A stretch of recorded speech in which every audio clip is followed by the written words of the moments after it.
কে আছে আর আপনার মতো, কে আছে আপনার মতো, এই বিশ্ব মাঝার নবীজি। আল্লাহ আল্লাহ আল্লাহু লা ইলাহা, জোরে জোরে আল্লাহ আল্লাহ।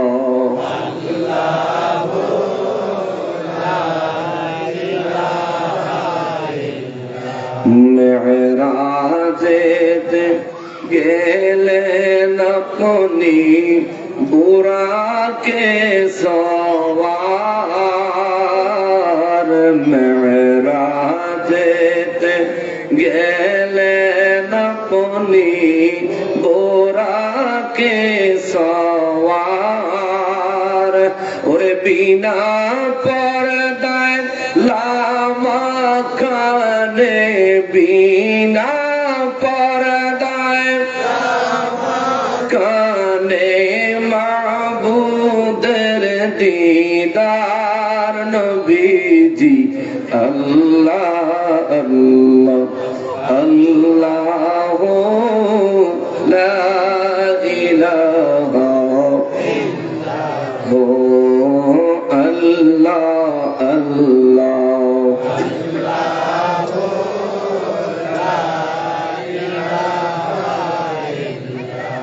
লা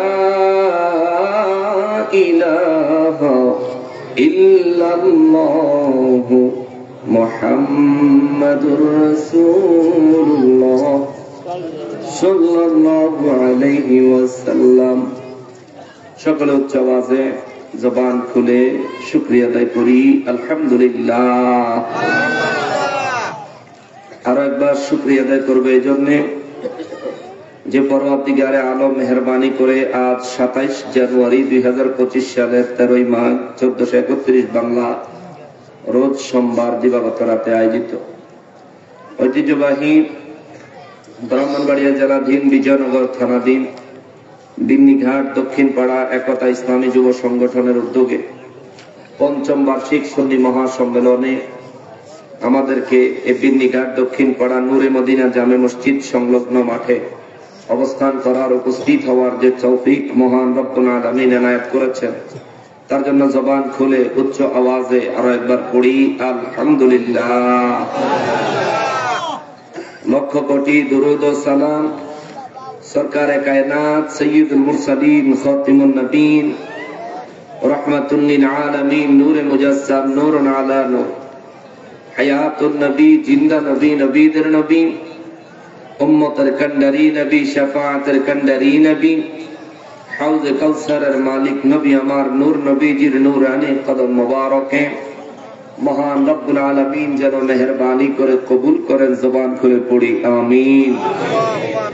গতকাল আয়োজিত ৫ম বার্ষিক সুন্নি মহাসম্মেলনের সম্মানিত সভাপতি সাহেবগণ, আওলাদ রাসূল পীরজাদা পীরে কামেল সৈয়দ তওয়াবুর রহমান পাবেল সাহেব খানদুরা দরবার শরীফ, আওলাদ রাসূল সুন্নিয়তের বীর সৈনিক পীরজাদা আলহাজ সৈয়দ জুবায়ের কামাল সাহেব খানদুরা হাবেলি, প্রেসিডিয়াম সদস্য আহলে সুন্নাত ওয়াল জামাআত বাংলাদেশ। আজকের মাহফিলের সভারত্ন হিসেবে যিনি আমন্ত্রিত আলহাজ হযরত মাওলানা আব্দুল আজিজ মুর্শিদ কামাল পীর সাহেব ঘরগাঁও পাক দরবার শরীফ। সহসভাপতি হিসেবে আজকের মাহফিলে আমন্ত্রিত জনাব মোহাম্মদ ইউনুস খান সাহেব, হাজী মোহাম্মদ ইসহাক মিয়া সাহেব, জনাব মোহাম্মদ তাজুল ইসলাম সাহেব। আমার পূর্বেই যিনি নুরানি ইরফানি তাকরীর পেশ করেছেন, আশিকে রাসূল মাশুকে ইলাহি আন্তর্জাতিক খ্যাতি সম্পন্ন মুফাসসিরে কুরআন হযরতুল আল্লামা আলহাজ হযরত মাওলানা হাফিজ মুহাম্মদ ওয়ালিউল্লাহ আশিকি সাহেব মুতাজিল্লাহুল আলী বারাকাল্লাহু ফি হায়াতিহিম। উচ্চ আওয়াজে পড়ি আল্লাহুম্মা আমিন। আজকের মাহফিলে প্রধান বক্তা হিসেবে যিনি আমন্ত্রিত তশরিফ এনেছেন, আপনাদের অত্র মসজিদের সম্মানিত খতিবে মুকাররম বিন্নিঘাট জামে মসজিদের সম্মানিত খতিবে মুকাররম, বর্তমান সময় ভারত বাংলার আলোড়ন সৃষ্টিকারী আলোচক, সুমধুর কণ্ঠের অধিকারী হযরত মাওলানা হাফিজ জাহিদুল ইসলাম ফারুকী সাহেব আমার অত্যন্ত স্নেহের এবং মহব্বতের। আল্লাহ তাআলা তার ইলমে, আমলে, লিসানে, জবানে, জেহানে, হায়াতে, রিজিকে বরকত দান করেন, পড়ি আমিন। আজকের মাহফিলে যিনি বিশেষ বক্তা হিসেবে আমন্ত্রিত, হযরত মাওলানা মুফতি মাশুকুর রহমান জালালী সাহেব, খাদেম বিশ্ব জাকির মঞ্জিল, আটরশি, ফরিদপুর। বিশেষ আলোচক হিসেবে তশরিফ এনেছেন মৌলভী আব্দুস সুবহান সাহেব। মাহফিল পরিচালনায় রয়েছেন হাফিজ মোহাম্মদ মাসুদুর রহমান সাহেব, সানি ইমাম, বিন্নিঘাট জামে মসজিদ। ইমাম সাহেব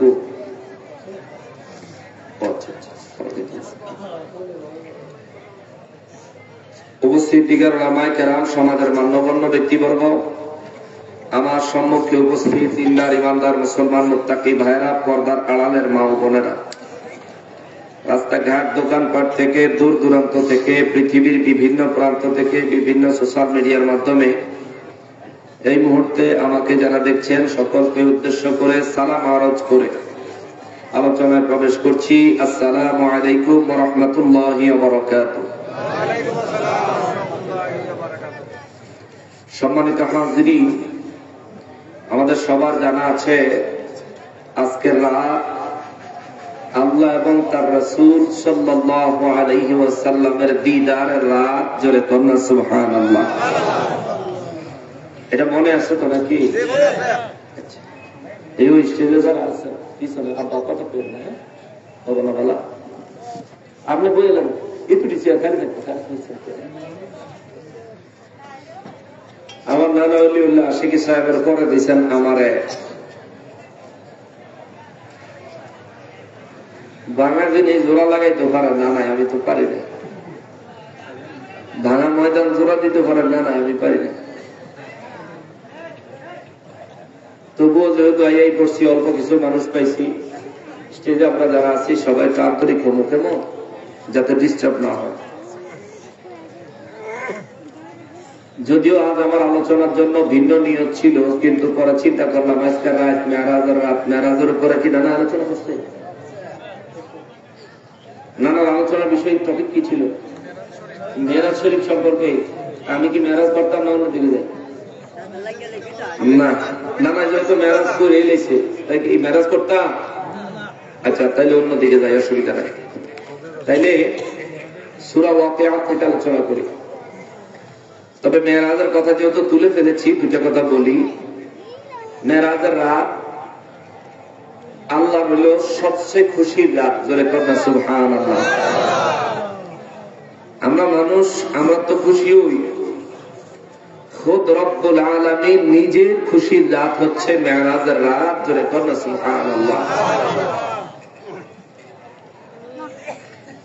এই মেরাজের রাতে নবীজি আল্লাহর কাছে যা চাইছেন, আল্লাহ নবীকে তাই দিয়েছেন। সুবহানাল্লাহ। বরঞ্চ নবী চায় নাই, কিন্তু আল্লাহ দিছেন, এর পরিমাণ অনেক বেশি। জোরে কন্যা সুবহানাল্লাহ। এই কথাটা বললাম এই কারণে, এই রাত ইবাদতের রাত। আজ আমরা মাহফিল করেছি, মাহফিলে এসেছি, এটাও ইবাদত। আল্লাহ আমাদেরকে প্রিয় নবী রাহমাতুল লিল আলামিনের সঙ্গে আল্লাহ পাক দিদার করার যেই ঘটনা ঘটিয়েছেন, ওই ঘটনা উপলক্ষে মেরাজের রাতের যেই ফজিলত রয়েছে, আল্লাহ আমাদেরকে পরিপূর্ণ ফজিলতের হকদার বানান। জোরে পড়েন আমিন। এই রাতে 12 রাকাত নামাজ আছে, 2 রাকাত করে 12 রাকাত নামাজ আছে। ফাযাইলুল আওকাত কিতাবে ইমাম বাইহাকী রাহমাতুল্লাহি আলাইহি ধাপে ধাপে উল্লেখ করেছেন। এই রাতে 12 রাকাত নামাজ আছে, 2 রাকাত করে সবাই পড়বেন। মেরাজে যাওয়ার পথে নবীজি মদিনা মুনাওয়ারায়, মাদিয়ান শহরে, মুসা নবীজির মাজার শরীফে, ইব্রাহিম আলাইহিস সালামের মাজার শরীফে, ঈসা আলাইহিস সালামের মাজার, ঈসা আলাইহিস সালামের তো মাজার নাই, আচ্ছা, ইব্রাহিম আলাইহিস সালামের মাজার শরীফে এবং মসজিদে আকসায় নবী রাহমাতুল লিল আলামিন দুই রাকাত করে নামাজ আদায় করেছিলেন। জোরে কন্যা সুবহানাল্লাহ। এগুলি ফজর, যোহর, আসর, মাগরিব, এশার নামাজ নয়, এগুলো মেরাজের নামাজ। ওই উপলক্ষে আমরা 12 রাকাত নামাজ পড়ব। আল্লাহ তাআলা আমাদেরকে তৌফিক দান করেন, পড়ি আমিন। এবং আজকে রাতে সাহরি করে আগামী দিন রোজা রাখবেন, আল্লাহ আমাদেরকে তৌফিক দান করেন, পড়ি আমিন। সম্মানিত হাজিরিন, যদিও সূরা নাজম থেকে তেলাওয়াত করেছিলাম, যেহেতু ওলিউল্লাহ আশিকি হুজুর মেরাজের উপর আলোচনা করছেন, আমি আর মেরাজের দিকে গেলাম না, আমি সূরা ওয়াকিয়ায় ঢুকে যাই। সূরা ওয়াকিয়া শুরু থেকে 67 নম্বর আয়াতে কারিমা পর্যন্ত আমি আলোচনা করছি। এগুলো ধারাবাহিক ভাবে আলোচনা করা আছে, ইন্টারনেটে আছে, ভিডিওগুলো পাবেন। আজ আপনাদের খিদমতে 68 নম্বর আয়াতে কারিমা থেকে আলোচনা করব। আল্লাহ তাআলা যতটুকু তৌফিক দেন, মহান রব্বুল আলামিন যেন আমি গুনাহগারকে এমন তৌফিক দেন যা বয়ান করলে পরে আমাদের সকলের ঈমান এবং আমলের জন্য, দুনিয়া এবং আখিরাতের কামিয়াবি হাসিল করার জন্য যথেষ্ট হয়। জোরে পড়েন আমিন। সূরা ওয়াকিয়া কুরআনুল কারীমের 56 নম্বর সূরা। এই সূরা মক্কা মুআজ্জামায় নাযিল হয়েছে। এই সূরাতে কিয়ামত সম্পর্কিত বেশ কিছু ধারণা আল্লাহ তাআলা অত্যন্ত চমৎকার ভাবে দিয়েছেন। হাশরের ময়দান সম্পর্কেও কিছু ধারণা আল্লাহ তাআলা দিয়েছেন। এই সূরার ফজিলত সম্পর্কে আমার নূর নবী রাহমাতুল লিল আলামিন বলেন, পৃথিবীতে যে ব্যক্তি প্রতিদিন মাগরিবের নামাজের পরে সূরা ওয়াকিয়া তেলাওয়াত করবে, আমার রব্বুল আলামিন ওই ব্যক্তির আমলনামায় এমন ফজিলত দান করবেন, মরণের আগ পর্যন্ত এই ব্যক্তি কখনোই রিজিকের অভাবে ভুগবে না। জোরে বলেন আল্লাহু আকবার। রিজিকের কোনো ভোগান্তি নাই এই লোকের। নবী বলেন তার জন্য আল্লাহ তাআলা খুদ গায়েব থেকে রিজিকের ব্যবস্থা করবেন। সুবহানাল্লাহ।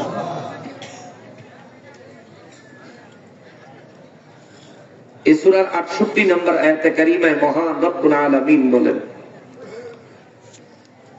বিসমিল্লাহির রহমানির রহিম,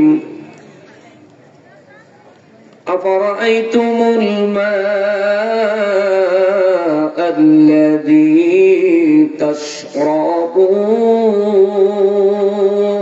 তাশরাবুন। রব্বুল আলামিন কালামে হাকিমে সূরা ওয়াকিয়ার 68 নম্বর আয়াতে কারিমায় রব্বুল আলামিন বয়ান করেন, আফারাআইতুম, বিশ্ববাসীদেরকে উদ্দেশ্য করে আল্লাহ বলেন, আফারাআইতুম, এ দুনিয়ার মানুষ তোমরা কি একটু ভেবে দেখেছো? আল্লাহ বলেন, বিশ্ববাসীরা রে, তোমরা কি একটু চিন্তা করে দেখেছো? আফারাআইতুমুল মাআল্লাযী তাশরাবুন।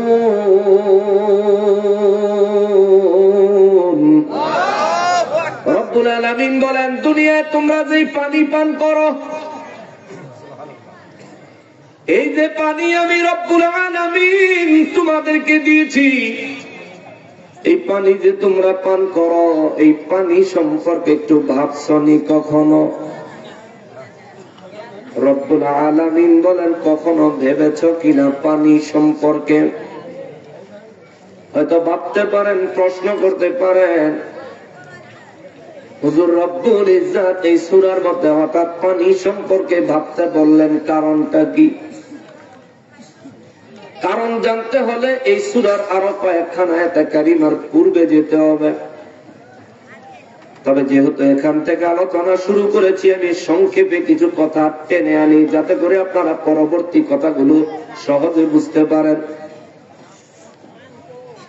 রব্বুল আলামিনের হাবিব রাহমাতুল লিল আলামিনের দপ্তরে আমার পরওয়ারদিগারে আলম সূরা ওয়াকিয়া নাযিল করলেন, তার একটা উদ্দেশ্য আছে। মক্কার কাফের বেঈমানেরা আমার নবী রাহমাতুল লিল আলামিনের কাছে জানতে চাইল, মুহাম্মদ সাল্লাল্লাহু আলাইহি ওয়াসাল্লাম, তুমি যে ইসলামের দাওয়াত দিচ্ছ, এই ইসলামের দাওয়াত কবুল করলে কি লাভ হবে? নবী বলেন, দুনিয়াতে, মরণে, কবরে, হাসরে, মিজানে, পুলসিরাতে আমার রব্বুল ইজ্জত যারা নাকি ইসলাম কবুল করবে, ইসলাম গ্রহণ করবে, এদেরকে আমার রব্বুল আলামিন এই সমস্ত জায়গাগুলোতে সব ধরনের মুসিবত থেকে রক্ষা করবেন। জোরে বলেন আল্লাহু আকবার। কাফের বেঈমানেরা বলেন, মৌতে আমাদেরকে কি ধরনের সহায়তা করবে তোমার রব? নবী বলেন, আপনি যদি ইসলাম গ্রহণ করেন তাইলে ঈমানের সাথে মউত হবে। কাফেররা বলে, ঈমানের সাথে মউত হলে ফায়দা হবে কি, লাভ হবে কি? নবী বলেন, ঈমানের সাথে মৃত্যু হলে কবরের আযাব থেকে তুমি হেফাজতে থাকবা, কবরে সুয়ালের জবাব আরামসে সুন্দরভাবে নির্ভুলভাবে দিতে পারবা। কাফেররা কয়, কবরের মধ্যে সুয়ালের জবাব দিলে লাভ হবে কি? তারপরে হাসর বললা, হাসর তো বুঝলাম না। আমার নবী বলেন, কবরের জিন্দেগি শেষ হওয়ার পর একটা জিন্দেগি আরম্ভ হবে, ওই জিন্দেগিটার নাম হলো হাসর, ওই জিন্দেগিটার নাম হলো হাসর। কাফের বেঈমানেরা বলেন, ওই জিন্দেগি কবে আরম্ভ হবে? আমার নবী বলেন, কবরের জিন্দেগি শেষ হলে আমার রব্বুল ইজ্জত কুল কায়নাত কিয়ামতের মাধ্যমে ধ্বংস করে দিবেন। ওই কিয়ামতের ধ্বংসের পরে প্রত্যেকটা মানুষ তার কবর থেকে বের হয়ে আসবে। বীজ জমিনে লাগাইলে বীজ থেকে গাছ যেভাবে বের হয়ে আসে, এইভাবে প্রত্যেকটা মানুষ তাদের নিজ নিজ কবর থেকে জিন্দা অবস্থায় বের হয়ে আসবে। জোরে বলেন আল্লাহু আকবার। কাফের বেঈমানেরা বলে, মুহাম্মদ সাল্লাল্লাহু আলাইহি ওয়াসাল্লাম, আরে মুহাম্মদ, তোমার দিমাগ ঠিক আছে নি? নাউযুবিল্লাহ। কি বলো তুমি? যুক্তির সাথে তো তোমার কথা যায় না। নবী রাহমাতুল লিল আলামিন বললেন, কেন? আল্লাহ কোরআনে সূরা ওয়াকিয়ার পিছনে আয়াতে কারিমার মধ্যে ওই কাফেরদের কথাটা আল্লাহ তুলে ধরছেন। রব্বুল ইজ্জত বলেন, কাফের বেঈমানেরা বলে, আমরা মরে যাওয়ার পর, মারা যাওয়ার পরে আমাদেরকে তোমার রব আবার জিন্দা করবে, এটাও সত্য? নবী রাহমাতুল লিল আলামিন বলেন, হ্যাঁ সত্য। ওরা আবার বলে, আবাউনাল আউয়ালিন, আমাদের পূর্বপুরুষ হাজার হাজার বছর আগে যারা মরে গেছে তাদেরকেও কি তোমার রব, তোমার আল্লাহ জিন্দা করবে? আমার নবী রাহমাতুল লিল আলামিন বলেন, হ্যাঁ হ্যাঁ হ্যাঁ, তাদেরকেও জিন্দা করা হবে। মক্কার কাফের বেঈমানেরা বলে, মুহাম্মদ সাল্লাল্লাহু আলাইহি ওয়াসাল্লাম, হে মুহাম্মদ, তোমার রব আমাদেরকে পুনরায় জিন্দা করবেন কেমনে? আমাদেরকে দাফন করা হলে যদি 1000 বছর চলে যায়, আমাদের কবর খুললে তো কবরে আমাদের দেহ দূরে থাক, হাড্ডিও পাওয়া যাবে না। যদি বিশ্বাস না হয় মুহাম্মদ, তুমি আমাদের পূর্বপুরুষদের একটা কবর খোদাই করে দেখো। মক্কার আশেপাশে আমাদের বহু পূর্বপুরুষের কবর আছে, তাদের যে কোনো একটা কবর খোদাই করে খনন করে দেখো। কারো কবরে তাদের লাশ অবশিষ্ট নাই, হাড্ডি অবশিষ্ট নাই। কোনটা কার কবর চিনার কোন উপায় নাই রে মুহাম্মদ সাল্লাল্লাহু আলাইহি ওয়াসাল্লাম। অতএব তোমার রব আমাদেরকে পুনরায় জিন্দা করবেন, এই বিষয়টা তো আমাদের বুঝে আসে না, আমরা মানতে পারতেছি না। আমার নবী রাহমাতুল লিল আলামিন জবাব দিলেন, এরে মক্কার কাফের বেঈমানেরা রে, তোমরা কি ঈসা নবীর কথা শোনো নাই? সুবহানাল্লাহ, জোরে বলো না সুবহানাল্লাহ।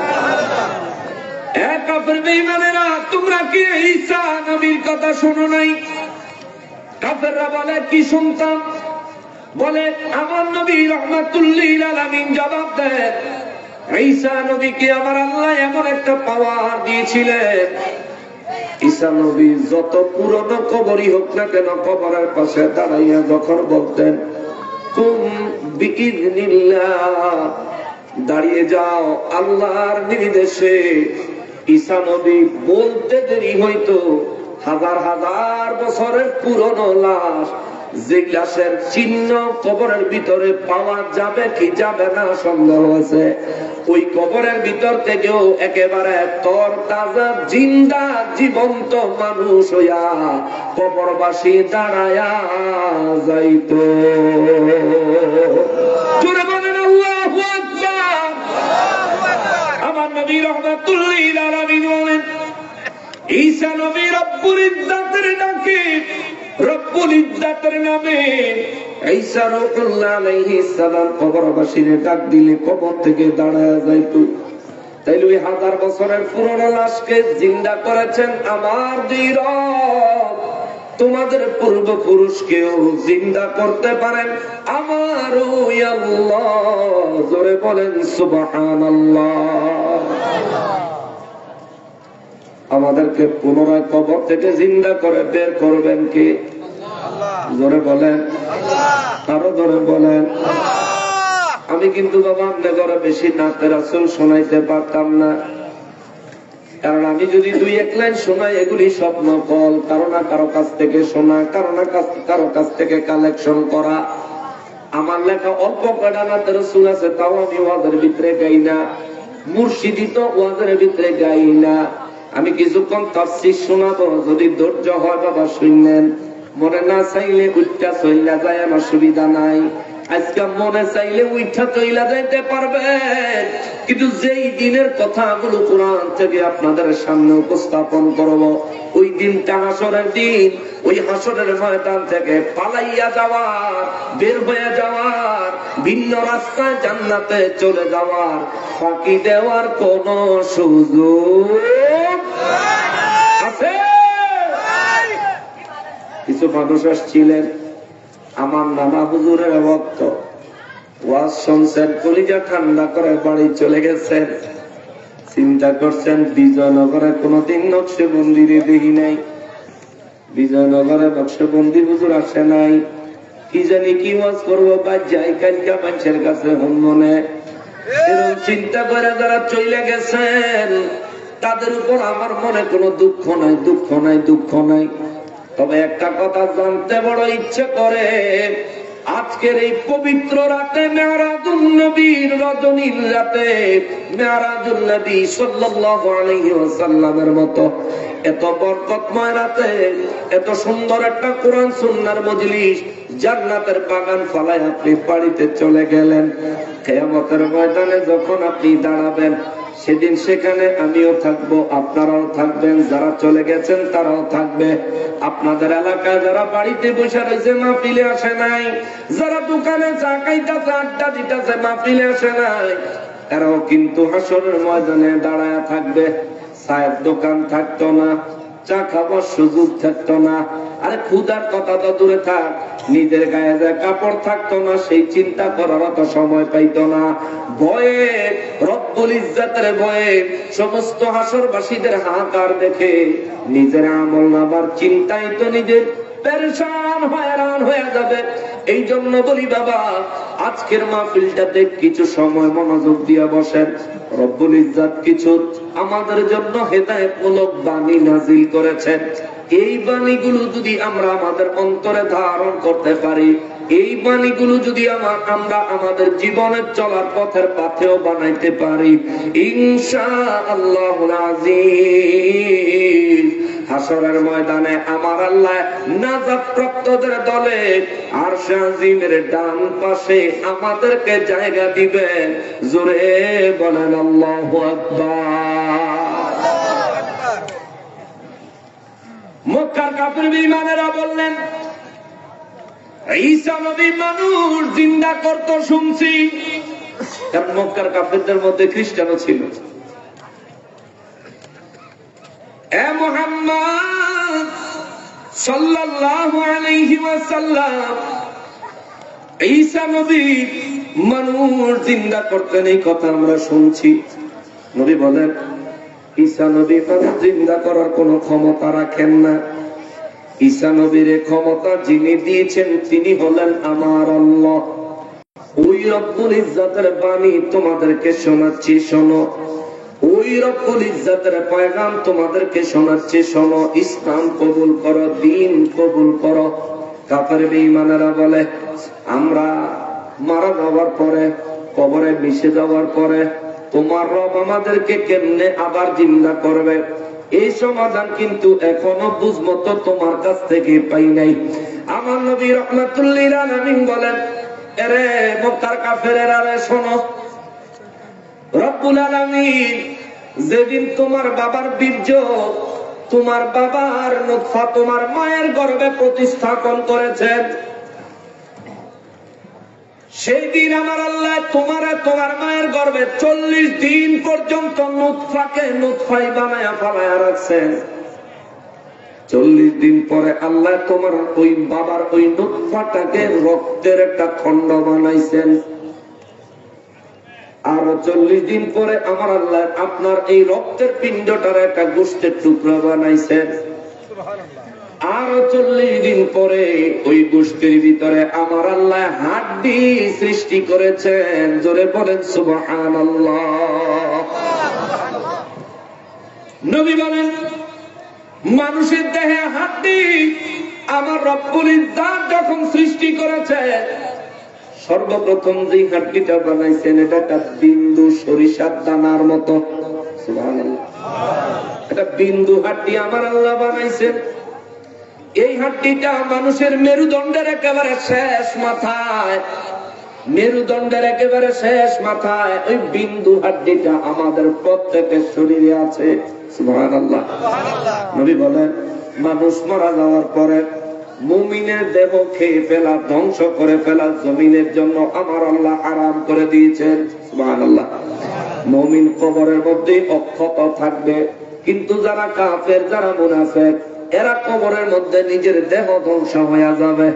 এই মানুষগুলার দেহের সমস্ত হাড্ডি, সমস্ত গোশত পচে গেলেও নবী বলেন ওই যে এই মানুষটার মায়ের গর্ভে আল্লাহ সর্বপ্রথম সরিষার দানার ন্যায় বিন্দু যেই হাড্ডিটা আমার আল্লাহ বানাইছেন, ওই হাড্ডিটা অবশিষ্ট থেকে যাবে। কেননা জমিনের জন্য ওই হাড্ডি খাওয়া আমার আল্লাহ হারাম করেছেন, জাহান্নামের জন্য ওই হাড্ডিকে জ্বালাইয়া বরবাদ করে দেওয়া আমার আল্লাহ হারাম করেছেন, পোকামাকড়ের জন্য ওই হাড্ডি খেয়ে ফেলা আমার রব্বুল ইজ্জত হারাম করেছেন। তার কারণ হলো যেদিন ইসরাফিল ফেরেশতায় বাঁশিতে ফু লাগায়া দিবে, সমস্ত মানুষকে আল্লাহ যখন কবর থেকে পুনরায় হাসরের ময়দানে তুলবেন, ওই সরিষার দানার ন্যায় হাড্ডি থেকে আবার পূর্ণাঙ্গ মানুষ বানায়া হাসরের ময়দানে উঠাবেন। জোরে বলেন আল্লাহু আকবার।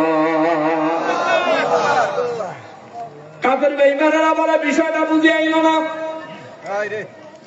রব্বুল আলামিন কয় নবী গো, বেঈমানের দল বুঝে না, তাইলে আমার পক্ষ থেকে তাদেরকে কিছু প্রশ্ন করেন। এই আয়াতে আমার আল্লাহ বলেন অনেকগুলো প্রশ্ন করছেন। এর আগে আল্লাহ 2টা সাবজেক্টে প্রশ্ন করেছে। রব্বুল ইজ্জত প্রথম প্রশ্ন করেছেন তোমাদের শরীরের যে বীর্য থেকে আমি আল্লাহ সন্তান তোমাদেরকে দান করি, বলো এটা কি তোমরা বানাইছো নি? আল্লাহু আকবার, আল্লাহু আকবার।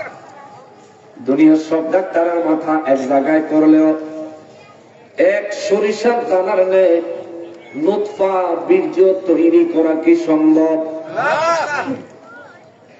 রব্বুল ইজ্জত বলেন এটা কি তোমরা বানাইছিলেন নাকি আমি আল্লাহ বানাইছি?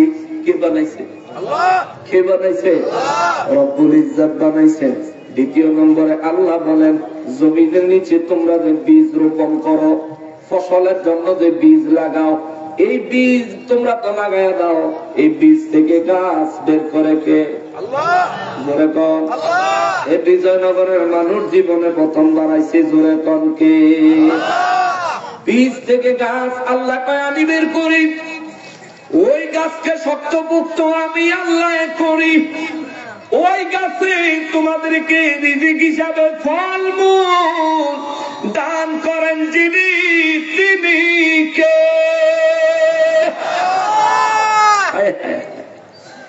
এই দুই কথা আল্লাহ জিজ্ঞাসা করে কাফেরদেরকে যে আমি যে আল্লাহ তোমাদেরকে সৃষ্টির জন্য তোমার বাবার দেহ থেকে মায়ের দেহের ভিতরে যে জিনিসটা নুতফা আমি আল্লাহ দিয়া তোমার বানাইছি, এই নুতফাটা তুমি বানাও নাই, আমি বানাইছি। আর তোর তো অস্তিত্বই ছিল না, তোর তো কোনো নাম ঠিকানাই ছিল না। দুনিয়াতে আসবি কি আসবি না, দুনিয়ার কারো কাছেই তো তোর আসার খবর ছিল না। তোর বাবা যে দেহে তোরে লইয়া ঘুরছে, তোর বাবারও খবর ছিল না। তোর মা যে তোর গর্বে নিয়ে ঘুরছে, তোর মায়েরও খবর ছিল না তুই দুনিয়াতে জিন্দা আইবি কি আইবি না, ঠিক কিনা? রব্বুল আলামিন বলেন এই পাওয়ার কার, এই ক্ষমতা কার? জোরে বলেন কার? এত ক্ষমতাবান যিনি মেরাজের রাতে খুব দেখা করার জন্য আমার নবীকে নিয়ে গেছেন, তিনি ওই অসীম ক্ষমতার মালিকের নাম কি? জোরে বলেন কি? কিন্তু দুঃখের ব্যাপার হলো নবীর মেরাজকে অস্বীকার করতেছে। নাউযুবিল্লাহ বলেন, এটা বড় দুঃখের ব্যাপার। ওই ফকির ভূতেরা নবীর মেরাজকে অস্বীকার করতেছে, যে ফকির ভূতে কোনো অস্তিত্বের নাম নিশানাও ছিল না। অথচ আমার নবীর খাতিরে কুল কায়নাত বানাইলো, গোটা মানব জাতি বানাইলো, আদম জাতি বানাইলো, তার মধ্যে আমাদেরকে দয়া করে সৌভাগ্য দিলেন তার হাবিবুল্লাহর উম্মত হওয়ার। আর তার হাবিবুল্লাহর উম্মতের পরিচয় দিয়া যারা তার এবং আল্লাহর এবং তার হাবিবের দিদারকে বিভিন্ন কৌশলে অস্বীকার করার জাল পাততেছে, এই ব্যক্তিরা মুসলমান রূপী ইহুদিদের দালাল। চিন্তা রাখেন, কখনো যদি না ছিলেন ওই মুর্শিদপুর গরু চুরি করে লয়ে গেছে না, আপনার ডিউ নিব, ঠিক কিনা বলেন?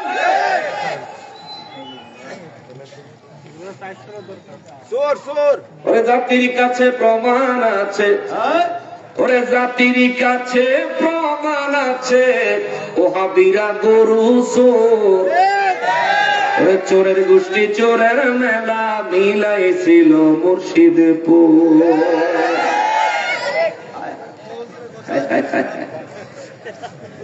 এরা মুর্শিদপুর চুরির মেলা মিলাইছে, এটা বলে গনিমত হয়ে গেল। চোরে যদি গনিমত হয় মানায় না, মানায় না।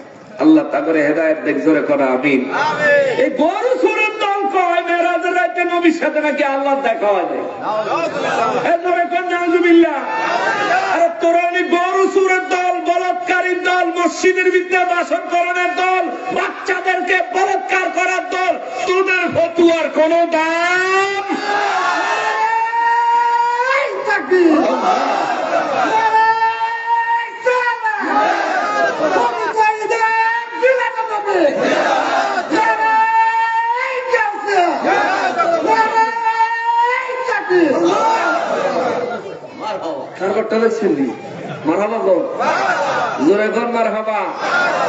চিন্তা করেন, নবীর লোকে আল্লাহ দেখা নেই। বেটা তুমি ঘুমাইলে তোমার লঙ্গি ঠিক থাকে না, ঠিক কিনা বলেন? তুমি মেরাজের খবর লো, লেখাপড়া করো, আমি চেহারাটা বেউয়েছে বইয়ে কইলে লাভ হইতো না। বেদবের দল। ওই আমির হামজা হিন্দি সিনেমা দেখতে দেখতে অনুবাদের মাহফিল গেলে হেতার কথাই গেল। হাতে কয় আমি অসুস্থ, আমি যে কি করতেছি আমার কিছু মাথায় ধরতেছে না। রাত ধরে সিনেমা দেখলে ওয়াজু দিয়ে কি দেখতে প্রচুর মাথা পড়ালেখা করবে না, বেদব, ঠিক কিনা বলে? হিন্দি সিনেমা দেখতে করলা, করলা না কেরলা, কেরলা সিনেমা দেখতে, হ্যাঁ রাশমিকা মান্দানা সিনেমা দেখতে। ওরে মনে হিসাব বাংলাদেশের নায়িকা ব্যক্তির নাম হাতে বসে। এই সমস্ত মোল্লা মৌলবীরা নবীর মেরাজের মাস আসলে, মুহররম মাস আসলে, মিলাদুন নবীর মাস আসলে, ওই তো সামনে আরেকটা রয়েছে শবে বরাতের মাস আসলে, ফকিরের ভূতে ধরে বুড়া কিরমিয়ে কামড়ায়। কিরমির ওষুধ খায়, কিরমির ওষুধ খানাইলে নিম পাতার রস শিবকা সকালবেলা খা, কামে করে দিব। বেকুব গুনাহগার, কি আজীব ব্যাপার। আল্লাহ রব্বুল ইজ্জত বলেন, আরে আমার সাথে আমার হাবিবের সূরা নাজমের মধ্যে বলেন 2 বার দেখা হয়েছে। আল্লাহ কয় আমার হাবিবের সাথে আমার 2 বার দেখা হয়েছে। নবী কয় রাআইতু রাব্বি আযজা ওয়া জাল্লা ফি আহসানি সূরাতিন, আমি আমার রবকে আমার এই চোখ দিয়া অত্যন্ত উত্তম সূরতে দেখেছি। আপনি কয় না নবী আল্লাহরে দেখেন নাই। তুই দেখে নাই কইলে কি না বলবো, বেটা বেয়াদব। গুরু সুরের কত আমরা মানি না। এ মুসলমানেরা রে, আমার পেয়ারা নবীর উম্মতেরা রে, ওই রব্বুল আলামিন কয় মানুষের দিন তো তোর কোন অস্তিত্বই ছিল না, তোরা তো অস্তিত্ব দিলাম আমি আল্লাহ। মায়ের গর্ভে যখন তুমি 1 ফোঁটা পানি আকারে গিয়েছ, ওই পানিটা কি পাক না না পাক? এরে বেকলেরা ভাই, ওই পানি না পাক না, এটা পবিত্র পবিত্র পবিত্র। বলবেন হুজুর এই পানি পবিত্র হয় কেমনে? গায়ে লাগলে গোসল ফরজ, হ্যাঁ, কিন্তু গায়ের ভিতরে থাকলে কি গোসল ফরজ? দেহের ভিতরে আপনার আমার প্রত্যেক প্রাপ্তবয়স্ক পুরুষের দেহের ভিতরে নুতফা আছে না নাই? জোরে বলেন আছে না নাই? এখন কি আমরা পবিত্র না অপবিত্র? পবিত্র। তার মানে এটা ভিতরে থাকলে পবিত্র, এটা যখন বাইরে বের হয় অপবিত্র। প্রস্রাব দেহের ভিতরে থাকলে পবিত্র, প্রস্রাব দেহের বাইরে বের হইলে অপবিত্র। পায়খানা দেহের ভিতরে থাকলে পবিত্র, দেহের থেকে বাইরে গেলে অপবিত্র। তাহলে বাহিরের সাথে সম্পর্ক কি? দুনিয়ার আলো বাতাস যেটাতে লাগছে এটা অপবিত্র, কিন্তু মায়ের গর্ভে যখন সন্তানের জন্য নুতফা আল্লাহ তাআলা সংরক্ষণ করেন, বাবার দেহ থেকে মায়ের দেহে যখন ট্রান্সফার হয়, দুনিয়ার আলো বাতাস লাগে? কথা বলেন লাগে? তাইলে ওই সময় যেটুকু দিয়া আল্লাহ আমাদেরকে বানাইছেন, অবশ্যই এটা পবিত্র টুকু দিয়াই বানাইছেন। জোরে কোন আল্লাহু আকবার। আশরাফুল মাখলুকাত আল্লাহ নাপাক দিয়া বানাইতো, এত ঠেকা লাগছে আল্লাহ। আল্লাহ বুঝাইয়া দিলেন তোরে যেটুকু দিয়া বানাইছি এটুক পবিত্র রাখছি, বাকিটুক অপবিত্র হয়ে গেছে। এই অপবিত্রের ভিতর থেকে তোরে পবিত্র কইরা আমি আল্লাহ হেফাজত করেছি। তোরে আমি আল্লাহ অস্তিত্বহীন থেকে অস্তিত্ব দিয়েছি।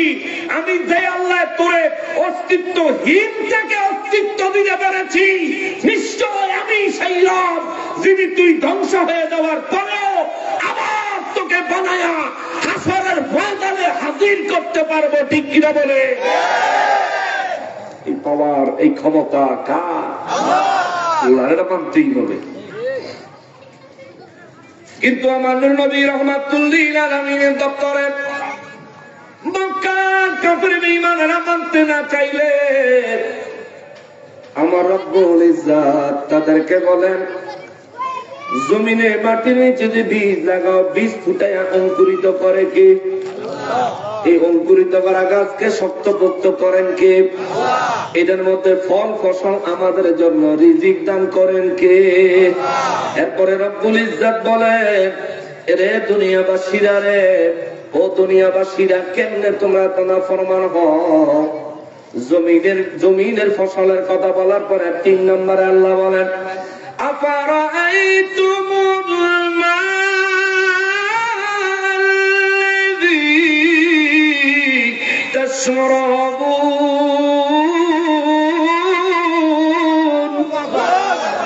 রব্বুল আলামিন বলেন, তোমরা কি চিন্তা কইরা দেখছো নি এই যে পানি তোমরা পান করো, তাশরাবুন, তোমরা যে পান করো এই পানি, রব্বুল আলামিন কে পানি সম্পর্কে চিন্তা করছো নি? বিশ্ববাসীরে আমার রব্বুল ইজ্জত বলেন, এই পানি সম্পর্কে তোমরা চিন্তা করছো নি? এই পানি কোন পানি?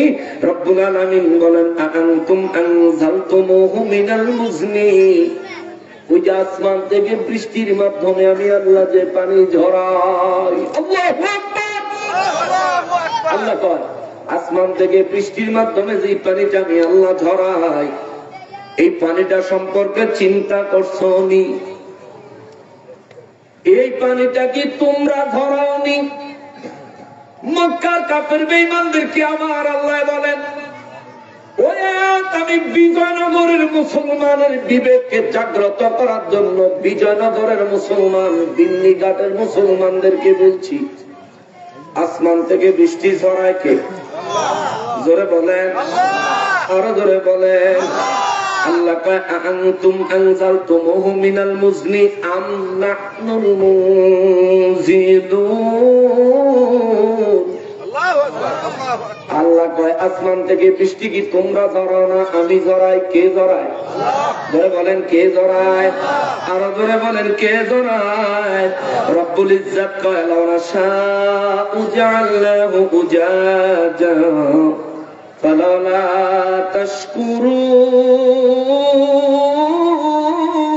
আল্লাহু আকবার। আল্লাহ কয় লাউ নাশাউ, যদি আমি আল্লাহ ইচ্ছা করতাম, যদি আমি আল্লাহ ইচ্ছা করতাম, জাআলনাহু উজাজা, বৃষ্টির পানি দ্বারা লবণাক্ত বানায়া বর্ষণ করতে পারতাম। সুবহানাল্লাহ, জোরে তো সবাই বলেন না। শুকর আদায়কারী আপনারা নাই, আল্লাহ কর দিয়ে দিয়েছে। ফালাউলা তাশকুরুন, তবু কেন তোমরা শুকর আদায় করো না? তবু কেন তোমরা আমি রব্বুল ইজ্জতের প্রতি কৃতজ্ঞ হও না? এই যে আপনারা জবান খুলেন না আল্লাহর কোরআন শুনে, এটা অকৃতজ্ঞতা, এটা করবেন না। আজকে একটু আল্লাহ শুকর আদায়কারী বান্দা হয়ে যাই। আল্লাহ কয় লাউ নাশাউ, যদি আমি আল্লাহ ইচ্ছা করতাম, জাআলনাহু উজাজা, ওই আসমান থেকে বৃষ্টি বর্ষণ করার আগে বৃষ্টির পানিগুলো লবণাক্ত করে দিতে পারতাম। কিন্তু আমি তোদেরকে তা করি না। তোদের পান করার যোগ্য, ব্যবহার করার যোগ্য, ফসলের জন্য উপকারী, তোদের বাড়ি ঘরের পরিবার পরিজনের আত্মীয় স্বজনের প্রত্যেকটা মাখলুকাতের জন্য উপকারী বানায়া, নেয়ামত পূর্ণ বানায়া, একেবারে নেয়ামতে পরিপূর্ণ করে আমি রব্বুল ইজ্জত আসমান থেকে তোদের জন্য বৃষ্টি বর্ষণ করি। ফালাউলা তাশকুরুন, তবুও কেন বান্দা তোরা আমি আল্লাহ শুকর আদায় করো না? জোরে কর আল্লাহু আকবার। বৃষ্টি বন্ধ হয়ে গেলে আমাদের অবস্থা খারাপ হয়ে যায়, ঠিক না বাবা? সারা দেশে হাহাকার তৈরি হয়ে যায়, গরমে দেশের অবস্থা খারাপ হয়ে যায়। কিন্তু ওই বৃষ্টির মালিক কে? ওই বৃষ্টি দান করেন কে? ওই রব্বুল আলামিন। নিয়মিত প্রতিনিয়ত যখন দরকার আল্লাহ তাআলা নিজের কুদরত থেকে আমাদের জন্য বৃষ্টির ব্যবস্থা করতেছেন। প্রতিনিয়ত আমার আল্লাহ গাছে ফুল ফল দিয়ে আমাদের রিজিকের ব্যবস্থা করতেছেন। ওই রিজিক আমরা সকালেও খাই, দুপুরেও খাই, রাতেও খাই। অনেক সময় রাতে সজাগ থাকলে 2 বারও খাই, 3 বারও খাই। কিন্তু আল্লাহর রিজিক খায় আল্লাহর জমিনে বসবাস করে নামাজ পড়ি না।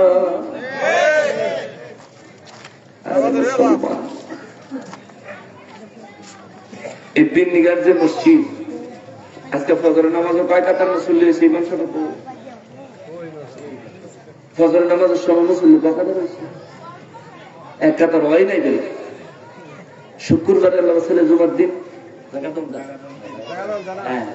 শুক্রবারে জায়গা দোকান জানা, মানে শুক্রবারের মুসল্লি যারা, এরা মনে হয় আফগানিস্তান হতো না, ইয়ে নামাজ পড়তো নাকি? হ্যাঁ, এই এলাকার না। শুক্রবারের মুসল্লি যারা, এরা কি এই এলাকার না?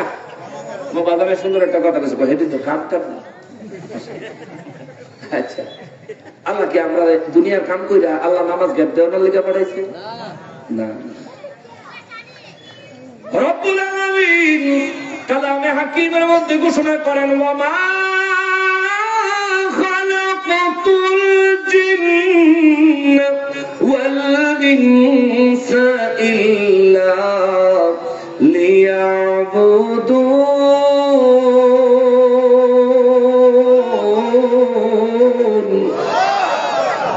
আল্লাহ কয় আমি মানুষ আর জিন জাতি পাঠাইছি আমার ইবাদত করবে। সুবহানাল্লাহ। আমাদের কাজ কি? কার ইবাদত করব? আমাদের কাম হলো শুধু আল্লাহর ইবাদত করব। এখন কইবেন হুজুর, জমি ফসল পরিবার পরিজন চাকরি বাকরি এগুলি সবকিছুই এমন তরিকায় করব যাতে করে এই কাজগুলিও আল্লাহর ইবাদত হয়ে যায়। জোরে কন্যা সুবহানাল্লাহ। সব আল্লাহর ইবাদত, সব আল্লাহর ইবাদত হবে যদি আপনি খালি মেইনটেইন করতে পারেন। ঘুমাইবেন আল্লাহুম্মা বিসমিকা আমুতু ওয়া আহইয়া বলে ঘুমিয়ে গেলেন, ঘুম থেকে উঠে আলহামদুলিল্লাহিল্লাযী, তারপরে কি আহিয়ানা বা'দামা আমাতানা ওয়া ইলাইহিন নুশুর। তো আল্লাহ রাব্বুল ইজ্জাতের দরবারে ঘুমানোর সময় পড়লেন, আবার ঘুম থেকে জায়গা পড়লেন। এই দুই দোয়া পড়ার কারণে পুরো ঘুমটাই ইবাদতে গণ্য হবে। আমার আলহামদুলিল্লাহিল্লাযী পরে তো বাথরুমের দোয়া আর ঘুমের দোয়া এর পরে পার্থক্য। আমার এইটা মুখ সকালে গেছে বাজানোর ধন্যবাদ মনে করাই দিচ্ছি। আচ্ছা, আবার আপনি ঘর থেকে কাজে বেরোচ্ছেন, বিসমিল্লাহি তাওয়াক্কালতু আলাল্লাহ লা হাওলা ওয়ালা কুওয়াতা ইল্লা বিল্লাহ বলে বাম পা আগে দিয়ে বিসমিল্লাহ বলে বেরিয়ে গেলেন। নিয়ত করলেন অন্তরে কাজ ততক্ষণ করবো আযান হবে যতক্ষণ, আযান হওয়া মাত্র কাজ বন্ধ, আগে নামাজে যাব। এই নিয়ত করে নিয়ত মোতাবেক আযান হইলে কাজ বন্ধ করে যদি নামাজে যেতে পারেন, তাইলে এই পুরো সময়টাতে যা হালাল কাজ করছেন এই সমস্ত হালাল কাজগুলি আল্লাহর ইবাদত হিসেবে আপনার আমলনামায় গণ্য হবে। সুবহানাল্লাহ। আল্লাহ কইছে ওয়া মা খালাকাতুল জিন্না ওয়াল ইনসা ইল্লা লিয়াবুদুন, আমি দুনিয়া পাঠাইছি তোমাদেরকে আমার ইবাদত করার জন্য। এরে বান্দা, তোর ইবাদত আমার কোনো কাজে লাগে না, তোদের ইবাদত দিয়ে আমার কোনো উপকার হয় না। তোরা যে ইবাদত করস এই ইবাদত তোদের জন্যই, আবার আমি আল্লাহ ইবাদতের বদৌলতে জান্নাত দিব। জোরে কন্যা সুবহানাল্লাহ। তোর ইবাদত তোরই কাজে লাগবে, আমি আল্লাহর কোনো কাজ নাই। আমাদের ইবাদতের কি রবের কোনো প্রয়োজন আছে? আমাদের ইবাদতের জন্য রব কি ঠেকা? ঠেকা আমাগো ইবাদতের লেগে আল্লাহ ঠেকা কি লিখে? এই সামান্য একটা পৃথিবীর মানুষ যদি আল্লাহর ইবাদত না করে আল্লাহর কিচ্ছু আসা যায় না। কেননা আল্লাহ পাকের লক্ষ লক্ষ কোটি কোটি জগৎ গুলোর মধ্য থেকে আউলিয়া কেরামরা মাঝে মধ্যে বলে থাকেন ৮০,০০০ আলম। এক একটা আলমের মধ্যে জগৎ আর জগৎ, জগৎ আর জগৎ, জগৎ আর জগৎ। এই ৮০,০০০ আলমের ভিতরে কোটি কোটি জগতে আল্লাহর ১৮,০০০ রকমের মখলুকাত আছে। এই দুনিয়ার প্রত্যেকটা মানুষ যদি আল্লাহর ইবাদত ছেড়ে দেয়, আল্লাহর ইবাদত করার জন্য আল্লাহর সৃষ্টির কোনো অভাব হবে না। কথা বলেন ঠিক কিনা? আল্লাহর ইবাদত আমরা যদি ছেড়ে দেই, লোকসান হবে আমাদের, ক্ষতি হবে আমাদের। যদি ইবাদতে মগ্ন হই, বেনিফিট হবে আমার। ঈমানের সাথে মৃত্যু, কবরে নাজাত, হাসরে আল্লাহর আরশে আজিমের ডান পাশে জায়গা। জোরে কন্যা সুবহানাল্লাহ। এ মুসলমানেরা রে, আমার প্যারা নবীর উম্মতেরা রে, রব্বুল ইজ্জত বলেন লাউ নাশাউ লাজাল্লাহু উজাজা, আমি রব্বুল আলামিন যদি ইচ্ছা করতাম ওই বৃষ্টির পানিগুলো লবণাক্ত বানায়া জমিনে বর্ষণ করতে পারতাম। আল্লাহ কয় ফালাউলা তাশকুরুন, তবুও তোমরা শুকরিয়া আদায় করো না। আমি আল্লাহ তো লবণাক্ত বানায়া দুনিয়ায় এই পানি বৃষ্টি বর্ষণ করি না, তবুও কেন তোমরা শুকরিয়া আদায় করো না? শুকরিয়া আদায় করো না, শুকরিয়া আদায় করো না। আমার রব্বুল ইজ্জত তারপরে বলে ৩ নম্বর উপমা আল্লাহ দিয়ে দিলেন। ৪ নম্বর উপমা দিচ্ছেন আল্লাহ, বলেন আফারাআইতুমুন নারাল্লাতী তুরুন। আল্লাহ কয় আফারাআইতুম, তোমরা চিন্তা করে দেখছনি, আন্নার আগুন সম্পর্কে, আগুন সম্পর্কে তোমরা চিন্তা করছনি? রব্বুল আলামিন বলেন আল্লাতী তুরুন, যে আগুন তোমরা জ্বালাও, এই আগুন সম্পর্কে চিন্তা করে দেখছনি? আগুন জ্বালায়া তোমরা খানা রান্না করো, খানা তৈয়ার করো, খাবার তৈয়ার করো। আবার এই আগুন তোমার ঘরে লাগলে সব শেষ হয়ে যায়। এই আগুন তোমার ব্যবসা প্রতিষ্ঠানে লাগলে সব শেষ হয়ে যায়। যতক্ষণ আগুনকে নিয়ন্ত্রণ করার মতন ক্ষমতা আমি আল্লাহ তোমারে দেই, ততক্ষণে আগুন থেকে তোমার উপকার মিলে কোনো ক্ষতি হয় না। যখন তোমার নিয়ন্ত্রণের একটু বাইরে এই আগুন চলে যায়, আমি আল্লাহ নিয়ন্ত্রণের বাইরে বের করে দেই। তখন আগুন সব জ্বালায়া বরবাদ করে দেয়, শেষ করে দেয়। আবার সব জ্বালাইতে জ্বালাইতে যেখানে গিয়া আগুনটা থামে, বন্ধ হয়, ওই জায়গাতেও আগুনকে নিয়ন্ত্রণ করেওয়ালা দুনিয়ার কোন মানুষ নয়, আগুনকে নিয়ন্ত্রণ করেন কে? আরো জোরে বলেন না কে? আমার রব্বুল ইজ্জত বলেন, ওই আগুনকে আমি আল্লাহ নিয়ন্ত্রণ করি। এ মানুষ, তুমি কি চিন্তা করো না? তুমি কেন ভেবে দেখো না? মানুষ যে আগুন তুমি জ্বালিয়েছো ভাত রান্না করার জন্য, খাবার রান্না করার জন্য, আমি রব্বুল আলামিন যদি ইচ্ছা করি এই আগুন তোমাকে জ্বালিয়ে ছাই করে দিতে পারে।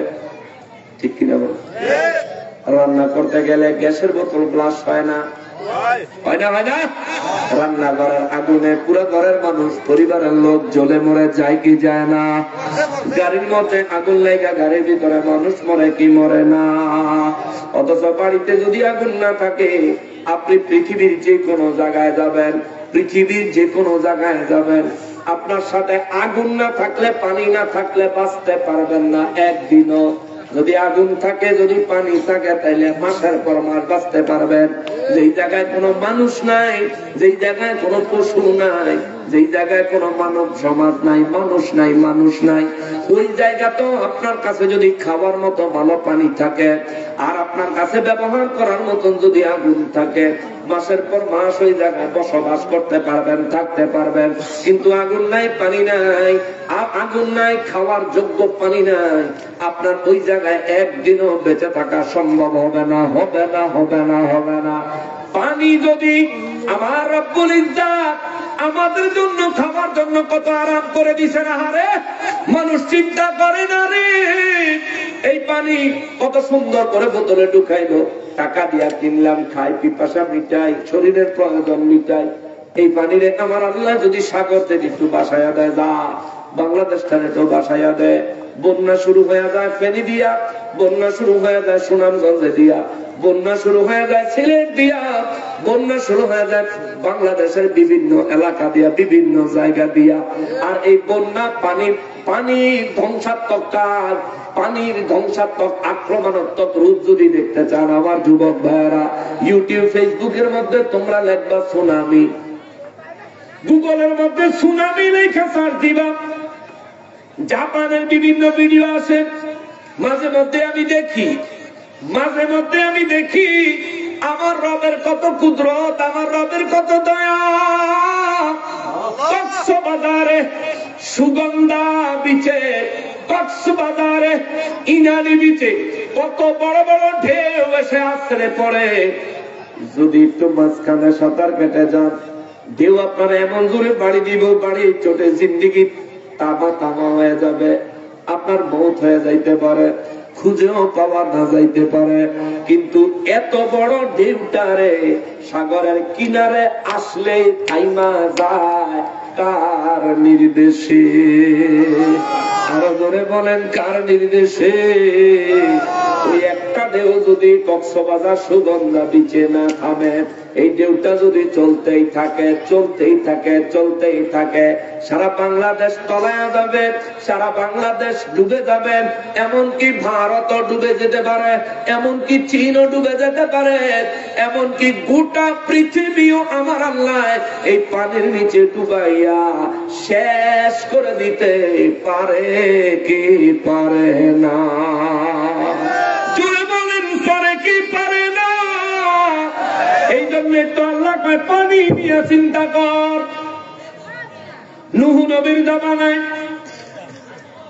আমার আল্লাহ নূহ নবীর বদদুয়ায়, নূহ নবী বদদুয়া দিছে, আল্লাহ বেদ্দপ এই মানুষ, এটি কথা বলে না, ইসলাম গ্রহণ করে না, কত মৌজুদা দেয় তাও মানে না, দেন আল্লাহ এটি ধ্বংস করে দেন, এটি আর পাতাম না। আল্লাহ কয়, নূহ এই তোমার অনুসারী কয়জন এসে, উম্মত কয়জন এসে? আল্লাহ 80 জন। একজন নবীর অনুসারী কয়জন? 80 জন। আর আমাদের দেশে লাখ লাখ মানুষ দেখলে গাড়ি ভাড়া ফিরে যাইছিল, ঠিক কিনা বলেন? যাই যাই বিরাট বড় হুজুর আইব, নবীরে কাউ ভয় কইব। বিরাট বড় হুজুর আইব, আম্মাজান খাদিজাতুল কুবরা রাদিয়াল্লাহু তাআলা আনহা নিয়ে খুব সুন্দর কটূক্তি করব। যাই হেন যাই হে হুজুর দেখতাম। আরে ভাই, এ ভাই, এ মুসলমান, কোন জাতের মুসলমান তুমি? নিজের যেই নবীর উম্মত দাবি করে পরিচয় দাও, ওই নবীর ইজ্জতে আঘাত দিয়া যারা কথা কয় তাদের সমাবেশে তুমি যে দাঁড়াও, আল্লাহর কাছে হিসাব দিবি কি? আমার কাছে জবাব দেওয়ার লাগতো না, কিন্তু আল্লাহর কাছে জবাব দেওয়ার লাগতো। দেরি হয়ে যেতেছে না? হ্যাঁ, অনেকক্ষণ হয়ে গেছে। তবরুক বেলা আছে, বিরিয়ানি বেলা আছে, আশেপাশে যারা আছেন আসিতেছে। আজকের মাহফিলের প্রধান আকর্ষণ মুনাজাতের পরপর তাবারুক। রাস্তাঘাটে যারা আছেন তাড়াতাড়ি আইয়েন, আমরা ওয়াজ শেষ পর্যায়ে, পরে কিন্তু জায়গা পাবেন না। মুসলমানেরা, আমার প্রিয় নবীর উম্মতিরা, নূহ নবীর জামানায় আমার আল্লাহ পানি দিয়া তামাম পৃথিবী ডুবাইয়া দিছে। আল্লাহু আকবার। ওই রব এখনো আছে না নাই? ওই রব্বুল আলামিন এখনো আছে না নাই? নূহ নবী বদদুয়া দিছে, আল্লাহ আল্লাহর তামাম সাজানো পৃথিবী ধ্বংস করে দিছে। নবীরা যদি কারো করা সন্তুষ্ট হয়, সবকিছু ধ্বংস কইরাও দিতে পারেন কে?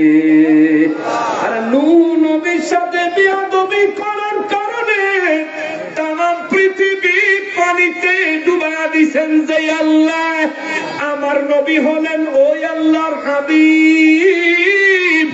আমার নবীর ইজ্জতে সম্মানে আঘাত দিয়া আমার নবীর কষ্ট যারা হাসিল করে, এই কষ্ট হাসিল করনেওয়ালাকে যেই জাতি সমর্থন করে, মনে রাখবেন মুসা নবীর জামানার মানুষদের মতো এই জাতিরও আমার আল্লাহ যদি পুরাপুরি নারাজ হয়ে যায়, একটা গজব দিব, একেবারে শেষ কইরা ফলাইব।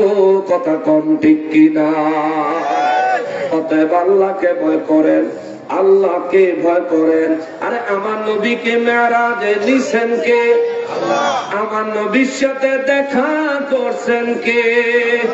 আমার নবীকে মেরাজে নেওয়ার জন্য দাওয়াত পাঠাইছেন কে? আমার নবীকে মেরাজে নেওয়ার জন্য সওয়ারি পাঠাইছেন কে? আল্লাহ দাওয়াত দিল, আল্লাহ সওয়ারি পাঠাইলো, আল্লাহ নবীর সাথে দেখা করলেন, আল্লাহ নবীর আশীর্বাদ নিলেন। যে সমস্ত আলেমরা মানতে পারেন না, তোমার মতো ফকির নির্ফুত মুসলমান পরিচয় দেওয়ার দরকার নাই। ঠিক কিনা বলেন? তোমার মতো ফকির নির্ফুত মুসলমান পরিচয় দেওয়ার দরকার নাই। তুমি মুসলমান পরিচয় ধান্দা করো না লিখবে, ঠিক কিনা বলেন? ইহুদিরা সেনা নবীর নিয়ে সন্দেহ করে, খ্রিস্টান আমার নবীর মর্যাদা নিয়ে সন্দেহ করবে। তুমি কোন জাতের মুসলমান? নবীর মর্যাদা নিয়ে তুমি সন্দেহ করো মিয়া, তিন পাতার মূলবে। ইমাম আহমদ ইবনে হাম্বল রাহমাতুল্লাহ আলাইহি চূড়ান্ত ফতোয়া দিয়েছেন, আমার নবীর সাথে আমার আল্লাহর সরাসরি দেখা হয়েছে। সুবহানাল্লাহ। আদার দেহার মৌলবি করে দেবি সবটা ফাজিলের দল। তাহাজ্জুদ গুজারের মর্ম তুই কি বুঝবি? গরু চোর, বিরিয়ানির ডেক চোর, মহিষ চোর, ওরে পাংখা পাতিল ছাগল চোরে, ক্ষমতা চায় অকাতরে, পাংখা পাতিল ছাগল চোরে, ক্ষমতা চায় অকাতরে, জাতি তোদের চিনে গেছে, ওরে জাতি তোদের চিনে গেছে, পরের ধনে নজর তোর। সন্ধ্যাবাজি সন্ধ্যাবাজি আসেনি সমাজ, চলতেছেনি, চলতেছে, খুব ভালো মতন চলতেছে। আমরা খবর পাই, আমরা এই দেশেই বসবাস করি, আমরা খবর পাই। তোমরা কারা? তোমরা কারা? কোন সরকারের আমলে এই চাঁদাবাজেরা ভালো ছিল না? যে সরকারি আইয়ে কোন না কোন ভাবে কৌশল করে এলাকার মধ্যে চান্দাবাজি করে বেড়ায়। এই চান্দাবাজ গুলো সাইজ করে নিতে পারেন না, পারেন কিন্তু। আর আপনারা তো ব্রাহ্মণবাড়িয়ার মানুষ, আপনারা তো এই ব্যাপারে মাশাআল্লাহ ভালো অভিজ্ঞতা আছে, ঠিক আছে না? আমরা আপনাকে ভালো অভিজ্ঞতা আছে, আপনাদের ধন্যবাদ। অন্যায়ের প্রশ্রয় দিতে নেই, ঠিক কিনা বলেন? একজন অন্যায় করবো 10 জনে মিললে ওটা ঠিক করলাম। যেমন কুকুর তেমন মুগুর মারত। মহান রব্বুল আলামিনের কুদরত, ওই রব্বুল আলামিন নূহ নবীর জামানায় নূহ নবী একটা বদদুয়া দিল, মালিক আর পারি না রে আল্লাহ, আর পারি না। আর আমার হত্যা করার ষড়যন্ত্র করে, আর আমার কথা সঙ্গে বেয়াদবিমূলক জবাব দেয়। ও রব্বুল আলামিন এদেরকে ধ্বংস করে দাও। আল্লাহ কয় নূহ রে তোমার উম্মত কয়জন? কয় আল্লাহ 80 জন। আল্লাহ কয় এদেরকে নিয়ে নৌকায় উঠো। নূহ নবীকে আল্লাহ নৌকা কি? আল্লাহ কয় নৌকা ছিল না, চিনার কথাও না, যাও। আল্লাহ রব্বুল ইজ্জত একটা গাছ দেখায় দিলেন, নূহ রে ওই গাছটাকে কাটো, কেটে ওই গাছটা দিয়ে নৌকা বানাও। নূহ নবী ওই গাছ কাটবো কি? গাছের কাছে যায় গাছ দেখতে নূহ নবীকে আল্লাহু আকবার কাবীরা, এত বড় গাছ কাটবো কে? এত বড় গাছ তক্তা বানাইবো কে? এত বড় গাছ দিয়া নৌকা বানাইবো কে? নূহ নবী যায় কয় আল্লাহ, ও আল্লাহ এই কাম কে করবো? আল্লাহ কয় এই কাম করণের লেগেই তো একটা লোক তুমি নূহরে আমি আল্লাহ দিছি। আল্লাহ ওই লোকটার নাম কি?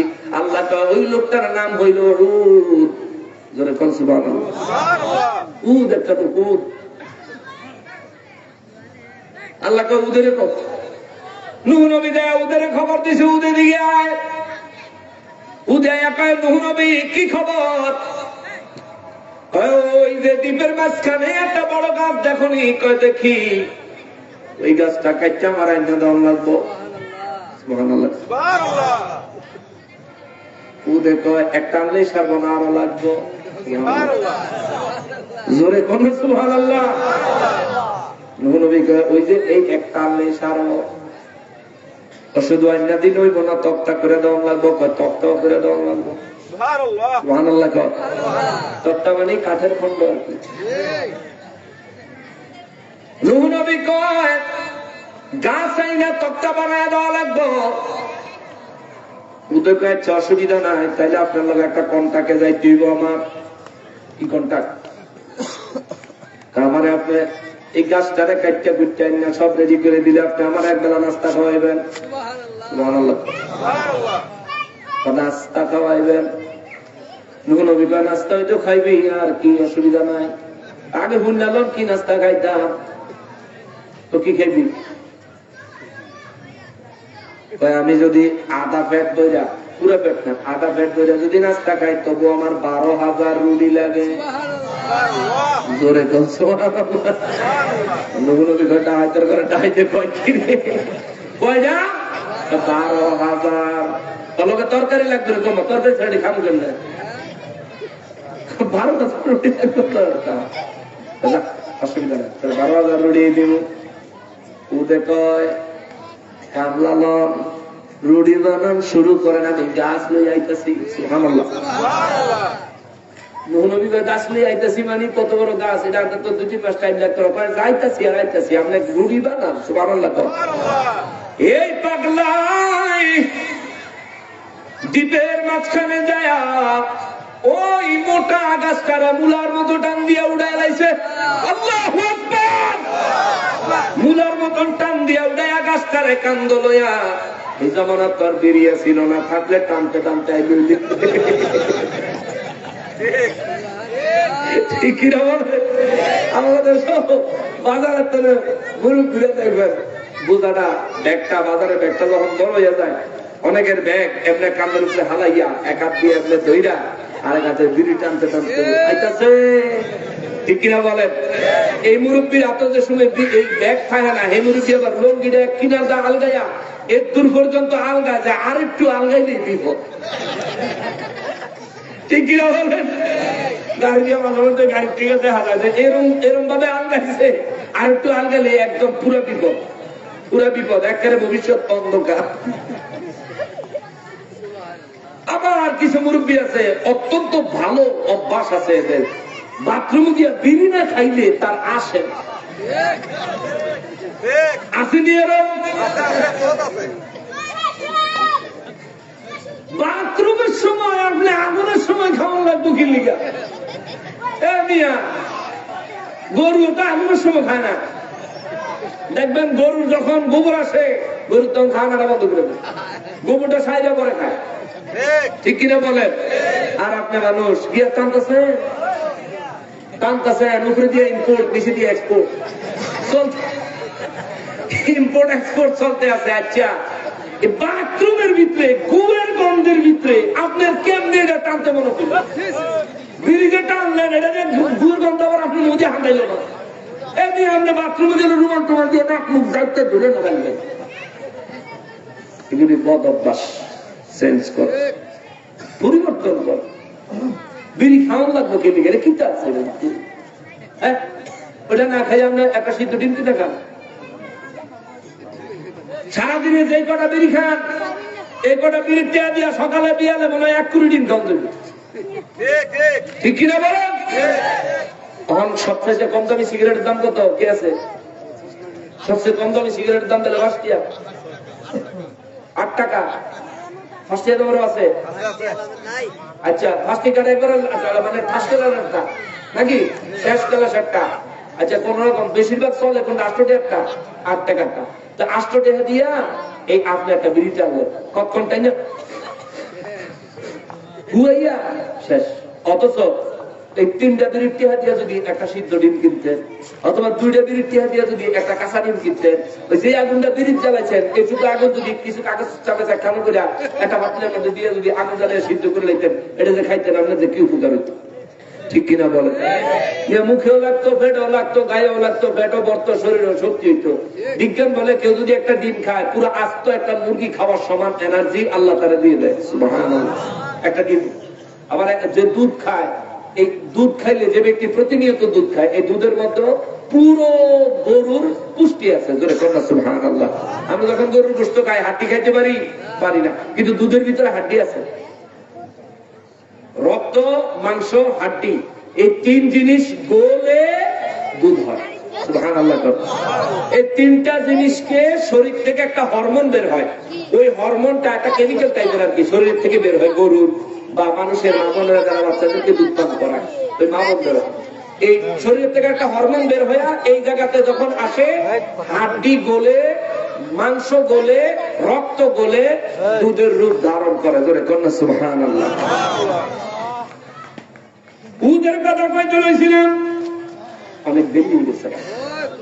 আচ্ছা, উদে মূলার মতন টান দিয়া গাছটারে কান্দের উঠে লইয়া আড়া দিছে, আইয়া পড়তেছে। ভাই, নূহ নবীর উম্মতেরা সমুদ্রের কিনারের থেকে দেখে দ্বীপের তেনে পাগলায় গাছ হেঁটে দিয়ে সমুদ্রের ভিতরে আইতে চাইয়ে পড়তেছে। সুবহানাল্লাহ। ওরে দৌড়ে আইছে, হুজুর দানব আইতাছে, দানব। কারণ বেড়ানোর মানুষ তো দেখা যায় না, খালি গাছটাই দেখা যায়, তারে আর দেখা যায় না, কিন্তু গাছ পাতালি হয়ে আটতাছে। সুবহানাল্লাহ। নূহ নবী কয়, আরে দানব না, উঠে আইতাছে। তোরা রুটি বানানি চলতেছে, উদে আইছে, গাছটারে আইয়া নূহ বাড়ির সামনে যে ধাপ্পা করে হালাইছে, মানে পুরো এলাকাটা জমিটা শুধু দেখাই চলছে। সুবহানাল্লাহ। হ্যাঁ, তো এখানে বাজুদার কই যায়, এর ভিতরে কাচ্চা পিচ্চা এক লাই। হায় হায়, আল্লাহ তারা কি শক্তি দিচ্ছে।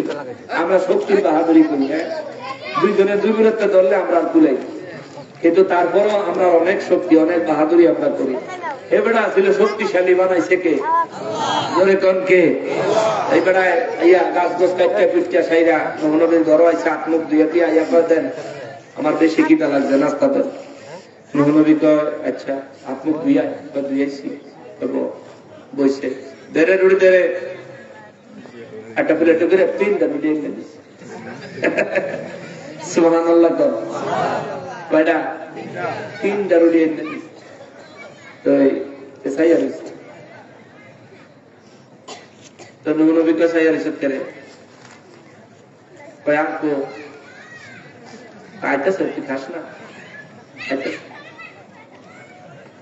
কয় তিনটা দিয়ে আমার গাতে সিবো তুই খেয়ে দেখবো এটা প্যান্ট পর্যন্ত যাইতো না বেটা খাস না ওই যে তরকারি দিতে তুই শুরু কর খাইতেছে যত লাগবে তত দেওয়া দেবো ইনশাআল্লাহ। ঠিক আছে রুটি লইছে সিরা তরকারি লাগাইছে মহতি নবীকে থাম খাইতাম না খাইবি থামাইলেন কে খাওয়ার আগে বলো বিসমিল্লাহ সুবহানাল্লাহ।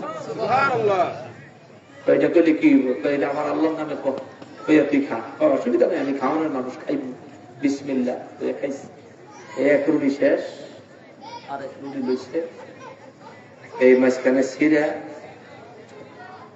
এই আধা খান খাইছি 1.5 রুটি খাইয়া আরো আধা খান আতে লইয়া খালি বগত বগত পানি খাইছি খা তাড়াতাড়ি খা ভিতরে কে আছে রুটি লইয়া আসতে আসতে আসতে কি লিখে হুজুর আপনি কি মন্ত্র শিখাই দিচ্ছেন 12,000 রুটিতে আমি ওদের পেট ভরে না আর কি এক নাম বলছেন বিসমিল্লাহ যার নাম উচ্চারণ করে যার নামে খানা আরম্ভ করলে আমি ওদের 12,000 রুটির ক্ষুধা 1.5 রুটিতে মিটটা গেছে হুজুর আপনি অবশ্যই সত্য নবী জোরে করনা সুবহানাল্লাহ। এই ওদের 1.5 রুটি খাইয়া 1.5 রুটি খাইতেছেন না নবীর তক্তা বানাই দিছে একটা গাছ ছোট ছোট একটা গাছ হুদা 1,24,060টা তক্তা হয়েছে সুবহানাল্লাহ। ওই নবীর নৌকার এখনো কিছু অংশ এই তুরস্কে আছে তুরস্কে ইস্তাম্বুলের জাদুঘরেও আছে আর মূলত শেষ পর্যন্ত নবীর নৌকাটা তুরস্কের যে জায়গায় ছিল এটা তুরস্ক আর ইরাকের বর্ডার করছে বর্ডারের জায়গায়। আমি একটা ভিডিওর মাধ্যমে দেখছি আমাদের বাংলাদেশি একটা ছেলে সে খুব ঘুরাঘুরি করে সে ভিডিওটা দেখাইছে যে নবীর নৌকা এখানে আছে দূর থেকে দেখাইছে বর্ডার তো কাছে যাইতে পারে না 1,24,000 তক্তা দিয়া নৌকা বানাইছে আরো 4টা তক্তা রয়েছে 1,24,000 তক্তার মধ্যে আল্লাহর নির্দেশে নবী 1,24,000 পয়গম্বরের নাম লিখেছেন আর নবী আল্লাহ তক্তা যে 4টা রয়েছে এই 4টা কি লিখা বর্ণনা মতে পাওয়া যায় কিতাবের বর্ণনা মতে পাওয়া যায় আল্লাহ রাব্বুল ইজ্জাত বলেছেন একটা তক্তাতে লেখো আবু বকর আরেকটাতে লেখো ওমর আরেকটাতে লেখো ওসমান আরেকটাতে লেখো আলী এরকম একটা বর্ণনা পাওয়া যায় 1,24,000 4টা তক্তা দিয়া নৌকা বানাইলেন সেই নৌকাতে উম্মত নিয়ে উঠলেন নবীর একটা পোলা পরিচিত একটা ছেলে ছিল যার নাম কেনান এটা মূলত নবীর ছেলে না আমাদের দেশে অনেকে বলে নবীর ছেলে কুফরি করছে দেখে আল্লাহ ধ্বংস করে দিছে কোন নবীর সন্তানরা বরবাদ হয়ে যায় নাই কেনানে ছিল নবী কেনানের মারে যে বিয়া করছে কেনানের মার এর আগে আরেক জায়গায় বিয়ে হয়েছে কেনানে ওই বেটার ভূত কেনান ছিল ওই লোকের ছেলে কিন্তু এই মহিলারা নবী বিয়ে করছে ওই কেনানরে সহকারে মহিলাদের যদি সন্তান থাকে তারা তো প্রথম শর্তই থাকে আমার বিয়া করবা আমার সন্তান পালতে হইব আমার সন্তান মাইনে নিতে হইব ঠিক কিনা বলেন হ্যাঁ এরকম মা বোন আছে আবার আরো কিছু ডিজিটাল মা আছে বাচ্চা জন্ম দিয়া আরে আমার বাসার পাশে আল্লাহ মাফ করুক কেমনে পারছে জানিয়া 5 মাসের দুধের বাচ্চা ফালায় তুই আরেক বেটা লাগেছে 5 মাসে তো আমি থাকি 9 তলায় আমার বিল্ডিং থেকে 2-3টা বিল্ডিং পরে ওনাদের বিল্ডিং ওই বিল্ডিং থেকে বাচ্চাটা ক্ষুধার যন্ত্রণায় চিৎকার দেয় 5 মাসের বাচ্চাটা আমার 9 তলা বিল্ডিং এ জোরে জোরে শোনা যায় আমি আমার ওয়াইফকে জিজ্ঞেস করলাম এটা কি বাচ্চাটা শুধু কাঁদতেছে আমার ওয়াইফ একেবারে কান্না মুখিয়ে বলল যে এই বাচ্চার মা বাচ্চাটা রাইখা চলে গেছে কেমনে পারছে এরকম কিছু মহিলাও আছে এখন বেড়ি গেলে গিয়ে আবার গানও বানাইছে কি জানি লাঙ্গেরা সাহেব আতার বাদ সাঙ্গে হ্যাঁ গান বানাইছে আচ্ছা আমি আবার এই গান আমাকে কোন হুজুরে জানি গাইছে এই হুজুরের ভিডিও আছে হুজুরের আমাকে হুজুররা যারা আছে আমরা হুজুর তীরে একদিন আপনার মতন এরকম বয়াইয়া নসিহত করার দরকার, যেটি গান গায় ওয়াজ গিয়া, ঠিক কিনা বলে? আরে ভাই গানের দরকারটা কি? আপনি নাতে রাসূল পড়েন, মানা নাই। হামদে বারি তাআলা পড়েন, মানা নাই। এমন কিছু পড়েন যা মানুষকে কবরের কথা, আসরের কথা স্মরণ করায় দেয়, মানা নাই। আপনি এইটাই আপনার ওয়াজে পড়ান লাগলো। ওয়াহাবিরা গুলি দেখাইয়া দেখাইয়া তারপরে পেয়ে যায় এরা হইল সুন্নি। ওয়াহাবিরা এগুলি মানুষের দেখায় এই যে এরা হইল সুন্নি। অথচ আমাদের মজলিসে ওরা যদি বসে, ইনশাআল্লাহুল আজিজ আমাদের দুশমন থেকে বন্ধু হতে বাধ্য হবে। আমাদের মজলিসে তো ওরা আসে না, ওদের হুজুররা ওদেরকে আমাদের মজলিসে আসতে দেয় না। ওই নবীর কোরআন শুনতে আবু জাহেল যেমন মানা করত, মানুষ কোরআন শুনলেই নবীর কাছে ঈমান গ্রহণ করত, মানুষ ঈমানদার হয়ে জান্নাতি হয়ে শ্রেষ্ঠ সাহাবী হয়ে যাইত, ঠিক তেমনি ভাবে কাফেররা যেমন বাধা দিত, সুন্নি মাহফিলে আসার জন্য ওয়াহাবি বেত্তল বাধা দেয়। ওরা বাধা দেয়। আমরা বলবো তোমরা আসো আমাদের মজলিসে, আমাদেরকে দাওয়াত করো তোমাদের মজলিসে, আমরা তোমাদের মজলিসে যাই, তোমরা আমাদের মজলিসে আসো, আমাদের বয়ান শোনো, তোমাদের বয়ান আমাদেরকে শোনাও। আমাদের আর তোমাদের বয়ান কারটা ভালো হয়েছে আমি আর তুমি এটারে ইয়ে করবো না, এটারে কম্পেয়ার করবো না, কারটা ভালো হয়েছে এই ওপিনিয়ন পাবলিকে দিব, ঠিক কিনা বলেন? সাধারণ মানুষ দিব, মানুষ হেদায়েত পাবে ইনশাআল্লাহ, ইনশাআল্লাহ, ইনশাআল্লাহ। ষড়যন্ত্রকারীদের ষড়যন্ত্র কোন কাজে আসবে? ওয়ামাকারু ওয়ামাকারাল্লাহু ওয়াল্লাহু খায়রুল মাকিরিন। আল্লাহ কয় তোমরা যতই চক্রান্ত করো লাভ নাই, উত্তম পরিকল্পনাকারী হলেন কে? নূহ নবী নৌকায় উঠে গেলেন, ৮০ জন উম্মত নিয়ে নূহ আলাইহিস সালাম নৌকায় উঠে গেলেন। এই ঘটনা অনেক শুনছেন। নৌকার মধ্যে উঠে গেলেন, একাধারে অনবরত আল্লাহ বৃষ্টি বর্ষণ করতে থাকলেন। গোটা পৃথিবী আমার রব্বুল ইজ্জত বৃষ্টির পানির নিচে তলায়া দিলেন। আমি শুধু বলতে চাইলাম ওই কথাটা রে বাবা, সারা পৃথিবী বৃষ্টির পানিতে ডুবাইয়া দিছেন যিনি, আবার নূহ নবীরে তার উম্মতদেরকে সহ নৌকার মধ্যে বাঁচাইছেন তিনি, তার নাম কি? আরো জোরে বলতে হবে কি? আমার ওই রব্বুল ইজ্জাতের কাছে আমরাও আমাদের জীবনের গুনাহগুলি ক্ষমা চাই, জোরে বলেন আমিন। এই জন্য আল্লাহ পানি সম্পর্কে চিন্তা করো, খায়া খালি শান্তি করলি, পানির নিচে ডুবাইয়া ধরলে তোর জীবন শেষ।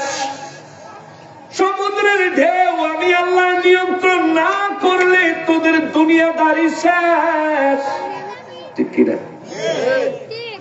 শ্রীলঙ্কায় সুনামি হইল, শেষ হয়ে গেল, সব বাসায় নিয়ে গেল।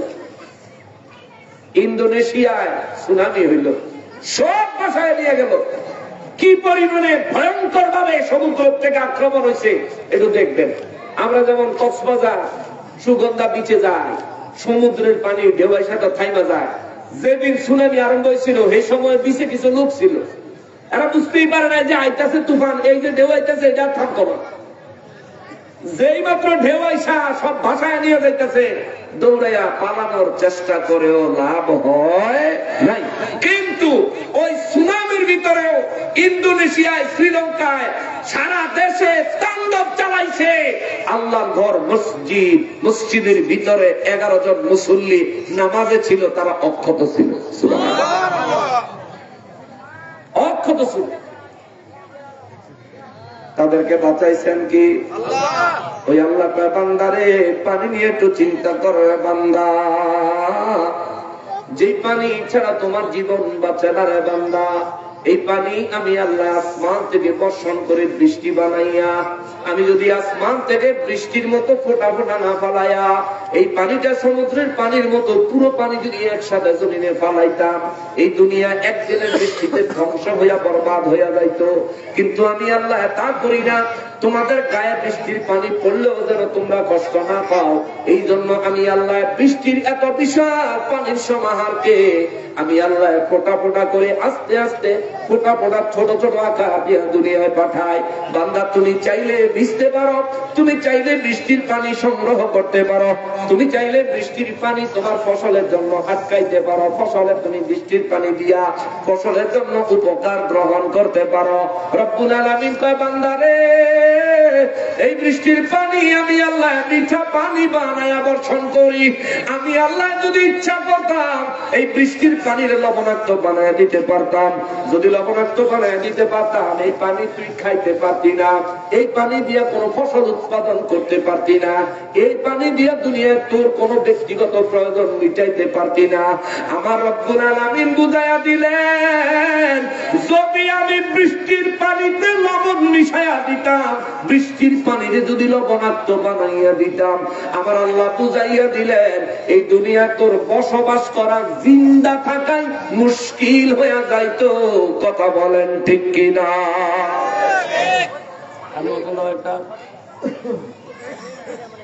এ পানির নাম কি জোরে বলেন? পানির অপর নাম হইল জীবন। এক এক কোম্পানি এক এক নাম দিছে, তবে এই কোম্পানির নামটা আমার বড় পছন্দ হয়েছে, জীবন নাম দিছে। অর্থাৎ আপনার কাছে পানি না থাকলে আপনি বাঁচতে পারবেন না, পানি না থাকলে আপনি বাঁচতে পারবেন না। ওই মহান রব্বুল আলামিন কয় নবী গো রাহমাতুল লিল আলামিন এই বিশ্ববাসীরে আরো বলেন গো নবীজি, আরো বলেন, আরো বলেন দুনিয়ার মধ্যে আমি রব্বুল ইজ্জত তোমাদেরকে যে আগুন দিয়েছি এই আগুন সম্পর্কে তোমরা একটু চিন্তা করে দেখছো নি রে বান্দা? চিন্তা করে দেখছো নি রব্বুল আলামিন আগুন সম্পর্কে কি চিন্তা করতাম? আল্লাহ বলেন আআনতুম আনশাতুম শাজারাতাহা আম নাহনুল মুনশিউন। আল্লাহ রাব্বুল আলামিন কয় ওই যে জমিন থেকে বীজ থেকে অঙ্কুরিত করে গাছ বানাইলাম, এই গাছের থেকে যে লাকড়ি হয়, আগুন জ্বালানোর যে উপাদান হয়, রব্বুল ইজ্জত বলেন এটা কি তোমরা বানাইছো নি? আল্লাহু আকবার। আল্লাহ জিজ্ঞেস করেন এটা কি তোমরাই উৎপাদন করছো? এই লাকড়ির গাছটাকে তোমরাই বানাইছো? দুনিয়ায় এমন বহু গাছ আমার আল্লাহ দিয়েছেন যে গাছগুলো ফল দেয় না কিন্তু লাকড়ি দেয়। দুনিয়ায় এমন বহু গাছ আমার আল্লাহ বানাইছে যে গাছগুলো ফল দেয় না কিন্তু দামি দামি কাঠ দেয়। যেমন সেগুন গাছের ফল হয়নি, সেগুন গাছের ফল হয় কিন্তু দাম কত? অনেক দাম। আর বার্মাটিক সেগুন যদি হয় তাহলে 1 কেবি, আজকে থেকে 4 বছর আগে গেছি, 1 কেবি কাঠ 12,000 টাকা। যারা কাঠের ব্যবসা করে এবার দিকে যাবেন। সেগুন গাছে আমাদের খাওয়ার মতো কোন ফল উৎপাদন হয় না। সেগুন গাছের কাঠ আমাদের জন্য বড় প্রয়োজনীয় কাজে ব্যবহৃত হয়। ওই গাছের পাতা এবং চিকন চাকন ডাল যেগুলো কাঠ বানানো যায় না ওগুলো আমরা লাকড়ির কাজে ব্যবহার করি। আল্লাহ কয় আআনতুম আনশাতুম শাজারাতাহা, ওই গাছ যেই গাছ দ্বারা তোমরা লাকড়ি সংগ্রহ করো আগুন জ্বালানোর জন্য, ওই গাছটাকে তোমরা বানাইছো না আম নাহনুল মুনশিউন, নাকি আমি আল্লাহ বানাইছি? জবান খুলে বিজয়নগরের মানুষ জবাব দেন কে? বলে বলেন কে বানাইছে? রব্বুল ইজ্জত বলেন আমি আল্লাহ বানাইছি। নাহনু জাআলনাহা তাযকিরাতাও ওয়া মাতাআল লিল মুকওয়িন। আল্লাহ কয় এগুলোরে আমি মরুবাসীদের জন্য বানাইছি আমার দৃষ্টান্ত। সুবহানাল্লাহ, জোরে কন্যা সুবহানাল্লাহ। নাহনু জাআলনাহা, আমি রব্বুল আলামিন এগুলো বানাইছি তাযকিরাতান, স্মরণ রাখার মতো নিদর্শন। সুবহানাল্লাহ, মনে রাখার মতো নিদর্শন। অর্থাৎ মুমিন আল্লাহর এই কুদরত দেখে দেখে রব্বুল ইজ্জতের শুকরিয়া আদায় করো, রব্বুল ইজ্জতের ইবাদতে মশগুল হও। জোরে কন্যা সুবহানাল্লাহ। আপনাদের অনেক কষ্ট হইতেছে আমি বুঝতেছি। এরপর আল্লাহ বলেন ওয়া মাতাআন লিল মুকওয়িন। আল্লাহ বলেন মুসাফির ব্যক্তি যারা, মুসাফির ব্যক্তি যারা, ওই ব্যক্তিদের জন্য এটার আমি জীবন উপকরণ বানাইছি। পৃথিবীর এক জায়গায় গেছেন, বাড়িতে না যাওয়া চুলা লইয়া যাওয়া সম্ভব না। কেউ চুলা লইয়া যায়? কথা বলে কেউ চুলা নিয়ে যায়, আগুন জ্বালানোর জন্য লাকড়ি নিয়ে যায়, গ্রুপ টুরুপ গেলে লইয়া যায়, কিন্তু একাকি যেখানে গেলেন সেখানে তো নিয়ে গেলেন না। আর মরুভূমিতে যদি হয় জান লইয়া তো চলন যায় না, লাকড়ির বোঝা লইয়া আবার কেমনে চলবো? আল্লাহ বলেন এটা আমি তাদের জন্য নিয়ামত বানাইছি। অতএব ফাসাব্বিহ বিসমি রাব্বিকাল আযীম। নবী গো, ও নবী, আপনিও আমি মহান রবের নামে, আপনার সাহাবীদেরকেও বলেন তারাও যেন আমি মহান রবের নামে, আপনার উম্মতদেরকে বলেন তারাও যেন আমি মহান রবের নামে, সমস্ত কাফের বেঈমান মুশরিক বিশ্ববাসীকে বলেন তারাও যেন আমি রবের নামে তাসবিহ পড়ে। জোরে কন্যা সুবহানাল্লাহ। কি পড়বেন? তাসবিহ। তাসবিহ মানে আল্লাহ পাকের জিকির করা, আল্লাহ পাকের নামের জিকির করা, নবীর উপর দুরূদ ও সালাম পড়া। এই তাসবিহর ভিতরে সব ইবাদত আছে, সালাতের ভিতরে সব ইবাদত আছে। সালাত মানে শুধু নামাজ না, সালাত মানে সব ইবাদত। আল্লাহ পাককে স্মরণ করার মতো যে কোনো কাজ করেন, যে কোনো কাজ হোক আল্লাহকে স্মরণ করার মতো করবেন।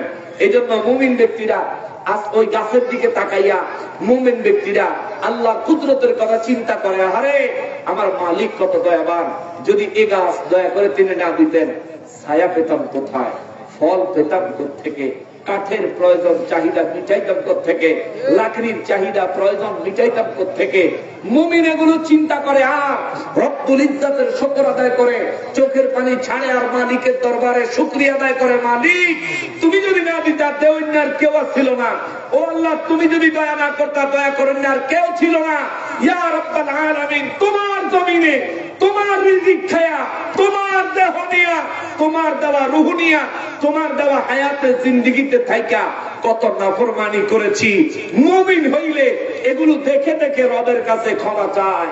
জোরে কন্যা সুবহানাল্লাহ। আর আমাকে তো খবর নাই, আমাকে কোনো খবরই নেই যে আল্লাহর কাছে ক্ষমা চাইতে হবে, তাওবা করতে হবে, আমাদের কোনো খবর নাই। দুনিয়ার কোন দুনিয়া নিয়ে আমরা এমন ভাবে মুক্ত, আখিরাত নিয়ে চিন্তা করার কোন সময় শুধু আমাদের মধ্যে নাই। কিন্তু দুনিয়ার থেকে যাওয়ার নির্ধারিত কোন সময় আমাদের কারো জানা নাই। সময় আছে কিন্তু আমাদের কারো জানা যাওয়ান যা লাগবো বাবা, যাওয়ান যাইতো না। এই যে কত সুন্দর এই জ্যাকেটটা এবারকে কিনছি, পছন্দ করে কিনছি, বালা টেহা দিয়ে কিনছি। এই পাঞ্জাবিটাও গতবার বানাইছি, এই পাঞ্জাবিটা পছন্দের, এই জ্যাকেটটা পছন্দের। এটা পরে যদি আজকে মরে যায় আমার পছন্দের জামাটি আমার সাথে দিত, গাইতে খুললে বই দিয়ে দেবো, কিন্তু আমার কত শীত, কালকে একটু শীত বেশি পড়ছে, আজকে মনে ঠান্ডা একটু বেশি লাগতেছে। এই শীতের ভিতরে বাদ গিয়া শীত যখন কম আছিল কম্বল একটা গায়ে দিচ্ছেন, আজকে বাদ গিয়া লেপ দিবেন, লেপের তলে কম্বল দিবেন, একটু ভালো করে দিয়ে একটু আরাম করে ঘুমাইবেন। কিন্তু আজকে রাইতে আপনি যদি মরেন আপনার বিবি জানবো যখন আপনি মরছেন, লগে লগে আপনারা খালেরটা নামাইয়া ওইলে হুদ একটা বিছনা চাদর বিছাইয়া চাদরের উপরে, আর নাইলে হুদ একটা বিছনা বিছাইয়া বিছনার উপরে বালিশ ছাড়া সোজা টান করে ফেলায় দিব সকাল পর্যন্ত। ঠিক কিনা বলে? গায়ের উপরে লেপ কম্বল তো সব কিচ্ছু নাই, গায়ের উপরে পাতলা একটা বিছনা চাদর দিয়ে দিব, ঢাইকা দিব। বিবি যদি কন তাহলে বিবি এই যদি কারো কেউ মারা গেলে তার স্ত্রীকে যদি বলেন আপনি ওনার মাথার কাছে সারা রাত বয়ে খায়, আমরা একটু গিয়ে ঘুমাই টুমাইকা কাজটা তখন তখন করবো, রাজি হইতো? তবে আপনারা থাকলে আমি এখনো আসি, কাছে থাকতাম না, আমি ঘরে লিখতে আসছি। ও বাবা, আপনার সন্তান তারাও একই কথা বলবে। আপনি মারা যাওয়ার পরে কবর দেওয়ার সময় ইমাম সাহেব কবরের পারে দাঁড়ায় যদি বলে এই ব্যক্তির ছেলে কে আছো, ছেলেরা কইব হুজুর আমি আছি। ইমাম সাহেব যদি বলে কদ্দুর পরে তোমার বাপের কবরে, তিনটা প্রশ্ন হইব, জবাব দেওয়া লাগবো। তুমি এক কাম করো, কবরের ভিতরে কতক্ষণ থাও, তোমার বাপের প্রশ্নের জবাবটা যতক্ষণ শুনবো এতক্ষণ থাকতো। তোমার বাপে যদি না পারে কদ্দুর হেল্প করে দিও, কদ্দুর সাহায্য করে দিও, কবরের ভিতরে তোমার বাপের লোক একটু সময় থাকতো। এই কথা ইমাম সাহেব সমাজের সব মানুষে কইলেও আপনার ছেলে আপনার সঙ্গে কবরে সুয়াল জবাব পর্যন্ত থাকতে রাজি হবে? হইতো না বাবা। ওরে বিবি সন্তান বন্ধু বান্ধব আছে যাহারা, জন্মের মতো বিদায় করে দিব তাহারা। সেই দিনে বুঝবি নবী ছাড়া আপন কেহ নাই। ওরে সেই দিনে বুঝবি নবী ছাড়া আপন কেহ নাই। ডাইনে বামে মাটি আমার মাটির বিছানা, ডাইনে বামে মাটি আমার। আমার মরণ হলে আমায় তোমরা ভুইলা যাও না, আমার মরণ হলে আমায় তোমরা ভুইলা যাও না। ডাইনে বামে মাটি আমার না, ডাইনে বামে মাটি আমার। টাকা পয়সা ধন সম্পত্তি যাহা করেছি সব কিছু ফালাইয়া আজি একা যাইতেছি। টাকা পয়সা ধন সম্পত্তি যাহা করেছি সব কিছু ফালাইয়া আজি একা যাইতেছি। ওরে এত নিষ্ঠুর হবে মানুষ তা তো জানি না, ওরে এত নিষ্ঠুর হবে মানুষ তা তো জানি না। ডাইনে বামে মাটি আমার মাটির বিছানা, ডাইনে বামে। ঠিক কিনা বলেন? অতএব কামাই করবেন, হালাল করেন, কম রোজগার হোক হালাল করেন। নামাজ বাদ দিয়া কামাইও লাগিয়া থাকেন না, কারণ এই কামাইয়া জাগরে খাওয়াইবেন, কবরে সুয়াল জবাব পর্যন্ত আপনার সাথে তারা থাকতে রাজি হইতো না। অতএব কম কামান, যে নামাজের টাইম কামাই রোজগার করতাম না। নামাজের টাইম হয়েছে আমি আখিরাতের জন্য নিজেকে তৈয়ার করব, এই সময় আখিরাতের জন্য দান করব, এই চিন্তা করে তারপরে আপনি নামাজে চলে যাবেন। রুজি কম হোক, এত বেশি রুজির দরকার নেই। যা কামাই করেন আপনি একা যদি এটা খাইতে চান, আপনার পরিবার নিয়ে যদি পুরোটা খাইয়া শেষ করতে চান, অন্তর থেকে একটা জবাব দেন, মরণের আগ পর্যন্ত খাইয়া শেষ করতে পারবেন? যা এই পর্যন্ত আল্লাহ দিছে, আল্লাহ রহমতে যা কামাই করছেন, যেটুকু সম্পদের মালিক হয়েছেন, এটা যদি বেলে খালি খাইবো আর ব্যবহার করবো, এটা যদি চিন্তা করেন মরণ পর্যন্ত খাইয়া শেষ করতে পারতেন না, তাহলে আরো হারাম ভাবে কি লিখে রোজগার করতে হবে? হারাম ভাবে আরো কেন কামাই করতে হবে? হালাল ভাবে করেন, 1000 কোটি টাকার মালিক হয়ে যান, কোন অসুবিধা নাই। হারাম ভাবে 1 টাকা যদি আর্ন করেন, 1 টাকা যদি হারাম ভাবে আসে আপনার কাছে, এই 1 টাকার হিসাব কিয়ামতের ময়দানে দিতে দিতে জিন্দেগি শেষ হয়ে যাবে। এত এত টাকা রোজগার করে কবরে দেওয়ার সময় এগুলো পরিবারের জন্য ফালায়াত হয়ে যাবে। অতএব আল্লাহ তাআলা আমাদেরকে দুনিয়ার প্রত্যেকটা কাজ আল্লাহর সন্তুষ্টি আছে কিনা, নবীর সন্তুষ্টি আছে কিনা, এই চিন্তা করে তারপর নিজেদেরকে দুনিয়াদারিতে মত্ত করার তৌফিক আল্লাহ দান করেন। সবাই পড়ি আমিন। আল্লাহ আমাদের সবাইকে হেদায়েতে কামেলা নসিব করেন, পড়ি আমিন। মেরাজের রাতের পরিপূর্ণ বরকত আল্লাহ তাআলা আমাদের সবাইকে দান করেন, পড়ি আমিন। ওমা তাওফিক ইল্লা বিল্লাহ। শুনুন আমরা নবীজিকে দাঁড়াইয়া সালাম দেই, ইয়া নবী